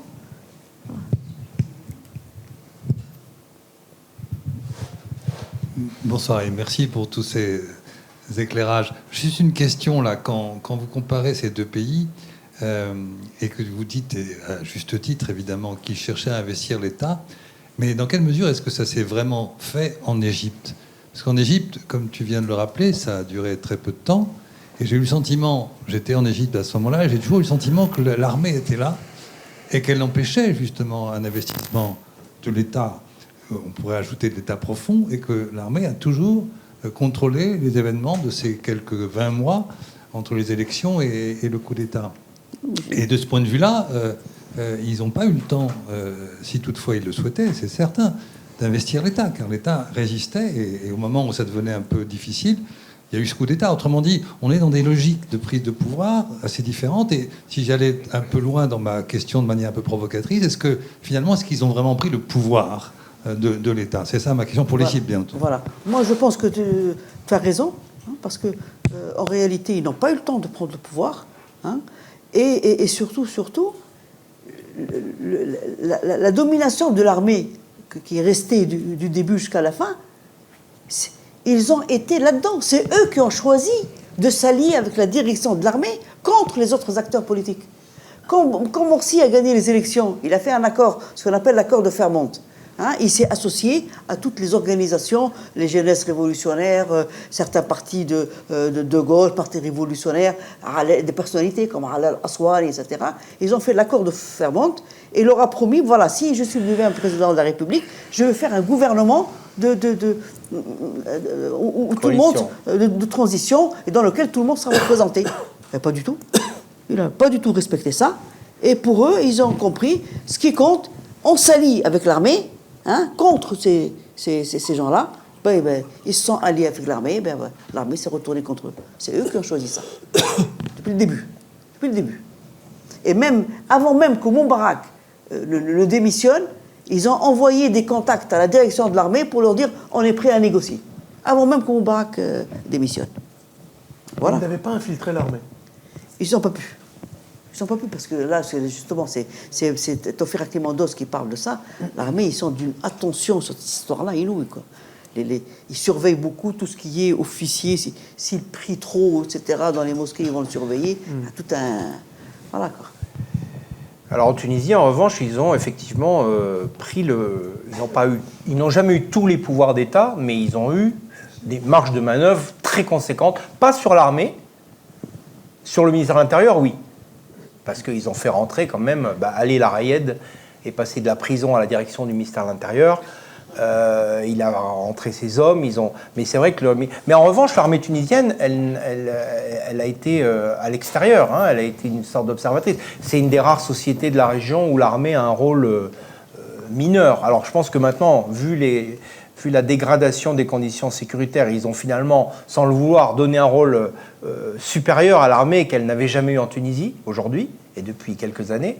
Mais en revanche, sur le reste de l'appareil d'État, dans tous les ministères, y compris de l'Intérieur, qui était quand même le ministère clé en Tunisie, ils l'ont infiltré ou pénétré ou pris en main, ou voire dirigé. C'est autre chose. Tout à fait, tout à fait, tout à fait. Bonsoir. À propos de l'idéologie, vous avez dit que les frères musulmans n'ont pas pu pénétrer au sein de l'armée. Mais l'idéologie des frères musulmans et l'enseignement de l'Azhar, quelle différence idéologique entre les deux? Et les soldats de l'armée égyptienne ont été biberonnés au discours d'Al-Azhar, discours religieux. C'est pas des gens qui ont lu ou étudié Voltaire ou Diderot. Je crois, hein, je me trompe peut-être. Moi, je crois que la remarque que vous faites est très, très importante. Hein. Même si.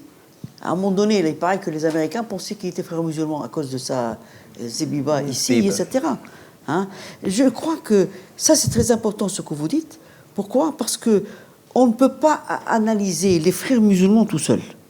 Il faut les analyser dans un cadre plus global et notamment dans le cadre de la wahhabisation, salafisation de l'ensemble des sociétés arabes depuis une trentaine d'années. Et ça, c'est très important. Très, très important. Et je suis étonné de voir comment, notamment les chercheurs et les jeunes chercheurs, passent leur temps à diviser les choses. Ah non, moi je travaille sur les frères musulmans. Non, moi je travaille sur les djihadistes. Moi je travaille sur les salafistes quiétistes. Ah non. Et là, et cette formation de jeunes chercheurs, et ça je parle de l'islamologie contemporaine, qui est menée par des jeunes, parce qu'il y a eu une demande, étant donné la violence actuelle, etc., il y a une demande à ce que de plus en plus de gens travaillent sur le thème. Maintenant, on a affaire à des gens qui sont mal formés, qui ne font pas les relations entre les choses, hein, et notamment les liens entre l'idéologie des frères musulmans et le salafisme wahhabisme. Mais les liens sont clairs. Eux, ils rajoutent dessus l'organisation. D'accord. Ça, c'est la première chose. Deuxième chose, ce qui s'est passé en Égypte, c'est encore plus important. Par exemple, le père fondateur le qutbisme, Sayyid Qutb, qui est celui, la tête pensante des frères musulmans, etc., sur le djihadisme et tout. Il a été inspiré par qui? Par Mawdoudi, c'est ça? Non, Mawdoudi. C'est ça, Mawdoudi. Et c'est bien Mawdoudi qui a été invité par El-Azhar dans les années après sa dette. Ils lui ont fait une innovation, etc. Donc la salafisation, c'était une entreprise de l'État égyptien et des pouvoirs publics égyptiens, aidés en cela par cette mutation régionale importante. Alors maintenant, on demande toujours des cotes. C'est les frères musulmans. Là, j'ai lu un bouquin sur... On a toujours l'impression que l'organisation des frères musulmans, c'est elle qui faut bon tout, etc. Non. Elle a été aidée par des acteurs puissants, très importants, qui sont le wahhabisme de l'Arabie saoudite, aidés en cela par les États-Unis qui trouvaient leur intérêt. Et quand on s'intéresse actuellement aux populations immigrées ici en France, et on dit « Ah, ils se sont sur la venin, et c'est les frères musulmans », non, c'est pas vrai. Et tout le monde le sait, dans les sociétés musulmanes, tout le monde le sait. Les années 90, autour de nous, on sait ce qui s'est passé dans nos familles. Tout d'un coup, les gens se sont mis à porter le voile, à faire la prière, tout ça, à cause de la force de frappe des chaînes satellitaires salafistes payées par l'Arabie saoudite et les pays du Golfe. Voilà. Il faut dire que ce que vous dites sur la société égyptienne, enfin ce que tu disais aussi sur la société égyptienne, la grande différence, c'est effectivement ce travail idéologique de réislamisation. Il a été opéré par l'acteur militaire, puisque c'est quand même Sadat qui a le revoilement des femmes. Il n'y a pas besoin de le faire, il est déjà fait. Ce qui est très différent de la société tunisienne, qui est beaucoup plus je ne sais pas quel mot employer, parce que si je dis laïciser, ça n'ira pas, séculariser, enfin bon. Mais enfin, grosso modo, le travail que les frères, en termes de réislamisation, devaient accomplir en Tunisie était infiniment supérieur à ce qu'ils devaient faire en Égypte, puisque Sadat lui-même a introduit la charia dans le texte, dans la loi positive tunisienne, alors qu'au départ avant, c'était le code Napoléon. Donc, voilà, comme l'armée algérienne l'a fait en son temps. Donc ça, ce travail idéologique n'est plus à faire. De fait, l'école aussi accomplit le travail idéologique dans la même direction. Donc c'est vrai que leur travail, en fait, l'investissement de la société et de la réislamisation était très largement réalisé en Égypte. Donc l'urgence était bien plus grande en Tunisie, et l'échec n'est que plus retentissant, parce que d'une certaine manière, comme tu dis, ça entraîne c'est contre-productif. Ça a été finalement peut-être contre-productif pour eux, mais bon. Juste, si vous permettez, un pays que vous connaissez très bien, M. Vermeeren, le Maroc, vous voyez quand vous lisez les écrits de Mohamed Shafiq que sur l'arabisation entre guillemets, ce qui est une islamisation qui a été menée un petit au départ d'une façon un peu douce dans les années 60, mais accélérée début 1980. Et c'est là, madame, vous avez tout à fait raison, quand on regarde les manuels scolaires d'éducation religieuse, c'est effarant ce qu'on enseigne. Mais ça donne froid dans le dos. Alors, et vous avez tout à fait raison, madame. Il y a une matrice qui est la matrice wahhabite, qui a commencé avec la première internationale islamiste. Et Pierre Conesa, d'ailleurs, en a parlé dans son livre. Fondamental. Et je suis entièrement... Et merci. Et là, le Maroc aussi n'a pas échappé. Non, et ça a commencé avec l'école, que vous connaissez très très bien. Quand il y a eu l'attentat de Casablanca, enfin les 5 attentats conjoints de Casablanca en 2003, et que le ministère de l'Intérieur marocain a déclenché une enquête, il s'est rendu compte que 51 des mosquées, légales ou illégales, étaient prises en main par les wahhabites. Bon ben voilà, c'était il y a 20 ans. Bonjour. Je suis agréablement, voire désagréablement surpris par certaines, on va dire, enfin... Dans votre exposé, parfois, il y a même des erreurs factuelles. Parce que je suis tunisien, je suis de gauche, j'ai vécu la période. Et quand vous dites qu'ils ont poursuivi la politique libérale, néolibérale, c'est factuellement faux. Parce qu'ils ont... Enfin, et après, vous dites qu'ils ont vidé les comptes. Il faudra expliquer comment ils ont poursuivi la politique libérale en recrutant en masse. En sachant que les recrutements en masse, c'était la conséquence de l'amnistie qui a été décidée par le gouvernement de Mohamed Ranouchi, et c'était le gouvernement Ben Ali, qui a été imposé aussi par l'UGTT, la puissance syndicale, et ça, vous n'en parlez pas. Vous évoquez aussi les 100 000 jeunes qui quittent, comme si en fait on partait de zéro sous Ben Ali, et d'un coup c'est 100 000 décrochages scolaires par an. Ça me paraît un peu... La contrebande, elle existait sous Ben Ali aussi. Elle a été même encouragée par sa belle famille. Voilà. Pilotée même. Pardon ? Pilotée même. Pilotée, oui. Donc c'est pas les islamistes qui ont revenu, mais peut-être qu'ils ont joué ils ont joué un rôle certainement dans ça. Enfin, j'ai noté pas mal de trucs. Il y a même parfois... Enfin, je sens parti pris quand même. Et je suis pas du tout membre... Enfin, je suis pas du tout islamiste ni membre des Frères musulmans, mais je sens parti pris. Et on tord le coup au fait pour faire... exactement pour que ça corresponde avec ce qu'on a envie de raconter. Tout en sachant qu'en Tunisie, vous dites qu'ils ont gouverné 10 ans. Concrètement, ils ont gouverné entre 2011 et 2013. Après, il y a eu le gouvernement de Jemaa, il y a eu le gouvernement de Sepsi.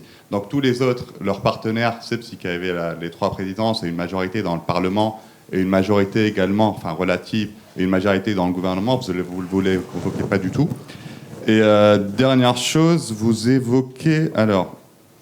Oui, vous légitimez en fait les coups d'État comme quoi c'est des demandes des élites en Égypte. Et ça, franchement, je ne comprends pas comment au XXIe siècle, quelqu'un de sensé qui a fait des études peut légitimer un coup d'État et peut légitimer un char qui confisque le pouvoir. Et après, c'est peut-être pas le truc, mais ils ont sauvé l'État, ils ont revenu, oui, il y a eu un retour, sauver l'État le 25, on voit le résultat. des opposants de gauche, des artistes aussi qui sont en prison, etc. Actuellement. Je suis d'accord avec vous. Le résultat de tout ceci est pire que... Voilà. On est dans un retour de l'autoritarisme dans les deux pays, et en Égypte, tout azimut. Bien que la Tunisie s'avance vers ça, mais quand vous dites que je légitime, c'est pas que je légitime. J'essaie de comprendre. J'essaie de comprendre comment une société qui a fait un soulèvement une dizaine d'années avant pour chasser un dictateur a été capable de sauter de joie au moment où, le 25 juillet 2021... revenait. Voilà. J'essaie de comprendre. Il y a bien une explication. Les gens ne changent pas comme ça. Voilà.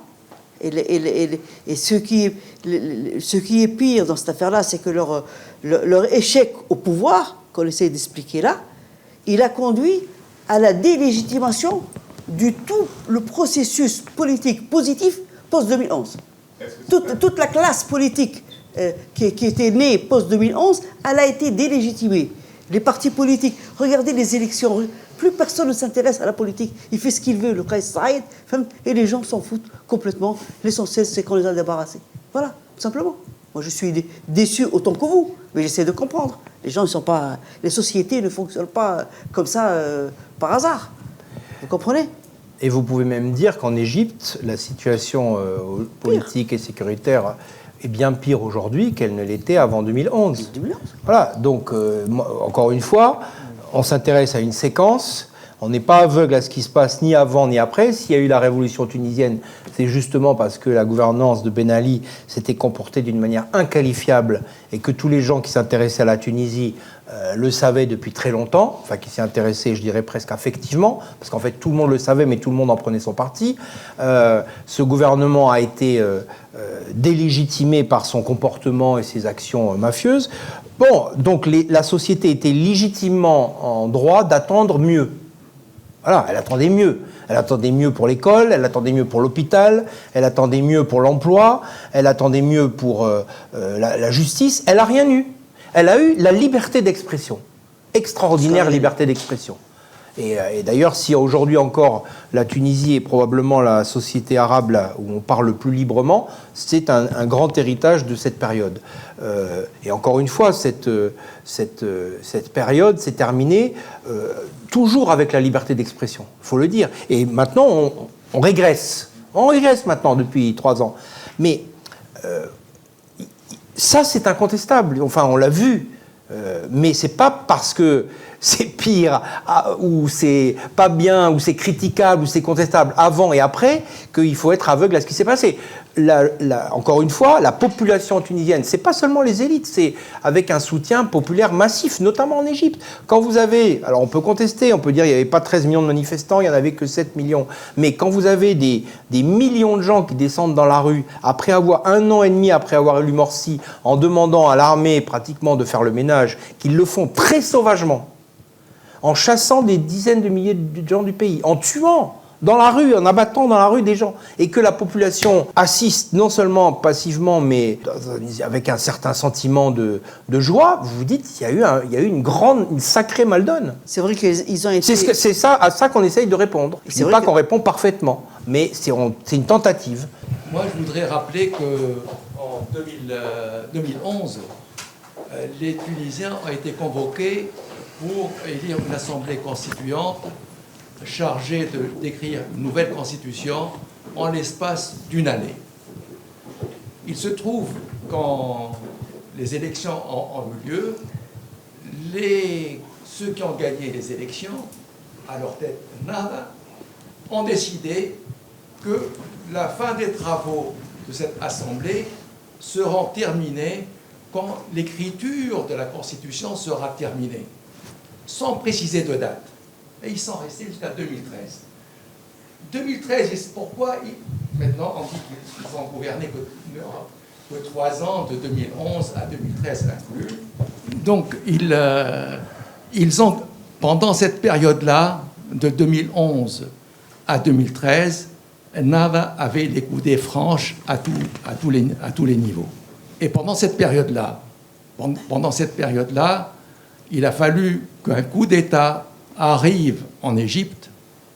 Il a fallu qu'il y ait les meurtres de 2 dirigeants politiques en Tunisie pour que Nahda recule et que commence à ce moment-là, effectivement, que le quartet est convoqué, qu'on arrive à un accord pour qu'il y ait un gouvernement de Mahdi Jama'a et ainsi de suite.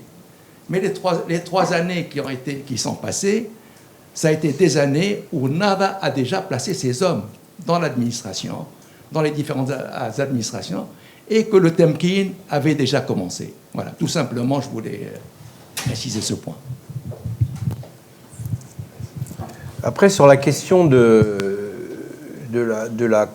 vous dites qu'ils n'ont pas gouverné 10 ans. De fait, puisqu'ils ont perdu très rapidement leur électorat. Très rapidement. Je vous dis, en 3 ans, on passe de 1,5 million d'électeurs à 500 000, avec une élection intermédiaire à 1 million. Donc c'est presque une ligne droite. Mais il y a eu des coalitions, c'est-à-dire qu'effectivement, Essebsi, ancien ministre de Bourguiba, a été élu président de la République, et il y a eu un accord avec Ranouchi, et ils gouvernent, enfin, ils soutiennent la coalition. Et puis ensuite, à partir de 2019, ils appellent à soutenir l'élection du président actuel, et le président actuel le groupe parlementaire fait que Ranouchi est à la tête du Parlement, qui est quand même une institution très importante, parce qu'on n'était plus sous Ben Ali, c'était plus la République présidentielle. Donc, en coalition, à la tête du Parlement ou en soutien, ils sont restés, effectivement, ils n'ont pas eu toutes les manettes, mais ils sont restés à la tête de l'État tunisien pendant cette période. Voilà.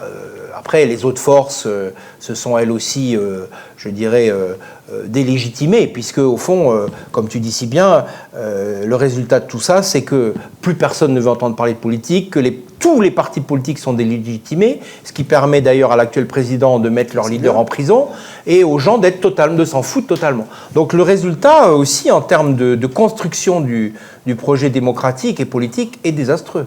Bon, on ne peut pas leur imputer tout, on ne prête qu'aux riches, mais enfin, ils ne sont pas totalement étrangers à cette affaire. Alors, sur le plan économique, où j'ai un petit peu plus travaillé dessus, alors ils avaient, comme tous les partis politiques en 2011, ils avaient l'ambition de résorber le chômage. Donc la politique de recrutement très intensive au niveau de, donc quel est le meilleur employeur ? Le plus facile, c'est l'État ou les entreprises publiques. Donc, parmi les principales, c'est la STEG, etc. Donc, il y a eu effectivement beaucoup de placements de cadres, etc. Mais aussi, tout simplement, une politique de recrutement très importante de gens qui n'auraient pas été islamistes comme ça, ou ne sont plus, d'ailleurs, aujourd'hui, mais qui ont voté à l'époque pour Nahda, et d'où aussi ça explique les résultats électoraux en chute, etc., parce qu'effectivement, ils représentaient un espoir, notamment aussi en termes d'emploi. Et puis après, ils ont changé, ils n'ont plus voté pour Nahda parce qu'effectivement, ça ne leur convient plus. Alors par rapport au... Donc ça, c'était la politique, si tu veux, les contradictions qu'on peut avoir par rapport au néolibéralisme. Parce qu'il y a du capitalisme islamique qui est très important à l'échelle internationale, des marchés islamiques qui sont très importants à l'échelle internationale. Mais effectivement, il y a aussi cette volonté par l'État, donc qu'on pourrait avoir une espèce de politique socialiste, par l'État de recrutement intensif. Mais il y a eu de grandes orientations économiques néolibérales, notamment en s'ouvrant aux pays de la coopération islamique, en créant des fonds aussi islamiques, des soukouk, etc. Et puis par rapport à...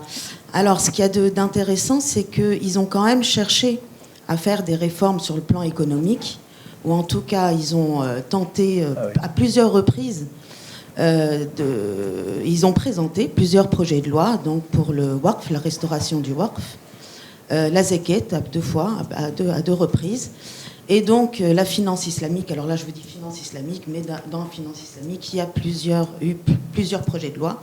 Donc seuls les marchés de la finance islamique sont passés, mais les autres ont eu de très grandes oppositions, tant sur le plan de l'Assemblée, donc qui fait que les lois en fait ne sont pas passées.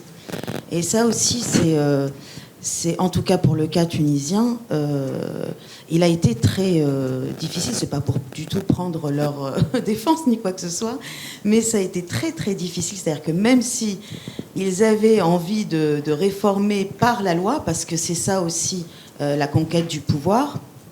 Et je pense que là-dessus, par exemple, il y a quand même une différence avec les frères musulmans. C'est-à-dire qu'ils prônent quand même par la conquête du pouvoir la socialisation de la société, etc. Donc, par l'État, contrairement à Maulana Maoudoudi, qui, lui, sépare les champs sociaux, dans tous les champs sociaux. Donc, ils ont quand même eu cette ambition, par l'État, de réformer la société tunisienne. Et notamment, ils ont eu accès, donc, avec l'accès au pouvoir, ils ont eu accès à l'Assemblée. Donc, à proposer des projets de loi pour pouvoir réformer. Sauf qu'il y a eu de très, très grandes oppositions. C'est-à-dire que rares sont les projets de loi qu'ils ont proposés qui sont passés quand même à l'Assemblée nationale. Donc, voilà, c'est ce que je voulais dire. Et notamment la question de la récupération des avoirs, parce que ça a été un grand fantasme, si je puis dire, puisque ça n'a jamais été accompli. La récupération des capitaux du clan Ben Ali, disons, appelons-le comme ça, mais aussi des entreprises associées, etc. On se rappelle qu'au début de la Révolution, enfin la prise du pouvoir par ce parti et par ses alliés, il y a eu l'interdiction de sortie du territoire d'un certain nombre d'hommes d'affaires, etc., notamment dans la perspective de récupérer ces avoirs, et finalement qu'un compromis a été négocié avec eux, que cette loi de récupération n'a jamais eu lieu, que les avoirs ont été dégelés et que finalement c'est mis en place une bonne entente, si on peut dire, entre l'appareil d'État aux mains des nouveaux groupes politiques et ces grandes familles ou ces grands hommes d'affaires ou ces groupes. Donc là aussi ça a échoué. Alors que c'était un projet qui avait tenu un peu en haleine la société tunisienne parce qu'on leur promettait la récupération de dizaines de milliards d'euros. Et puis rien. Voilà. Donc là, il y a eu effectivement aussi cette volonté inaboutie. Ce qui fait que ça a été aussi un gouvernement de l'impuissance. Alors, est-ce que c'est l'inexpérience? Est-ce que c'est une absence de volonté Alors moi, je trouve que c'est justement, je trouve que c'est l'expérience démocratique, c'est-à-dire que ils étaient au pouvoir et ils avaient les moyens de le faire, mais il y avait aussi des oppositions. Et il y avait, voilà, et c'est ça et c'est pas passé. Et c'est vrai que quand vous avez une culture de l'obéissance, une culture hiérarchique, une culture autoritaire, vous n'êtes pas préparé. Mais bon, quand vous venez d'une dictature, c'est facile de donner des leçons quand il n'y a aucune expérience démocratique. Mais bon, résultat, on n'a pas avancé, quoi. Mais pour moi, c'est ça l'expérience démocratique, justement. Voilà. Il y a eu des oppositions, voilà, et ils n'ont pas pu passer tout ce qu'ils voulaient passer. Mais ceci dit, il y a eu aussi... je veux dire, ils se sont appropriés des propriétés, ils ont reproduit la corruption, ils ont reproduit, voilà, la contrebande, c'est pas nouveau, il y a eu des reproductions sociales et économiques très importantes. Absolument. Mais écoutez, on a épuisé peut-être pas le débat, on a encore d'autres choses à dire, mais écoutez, épuisé les débattants. Arrêter là. Merci à tous de votre coopération. C'est nous, merci. Merci à toi. Bravo. Merci.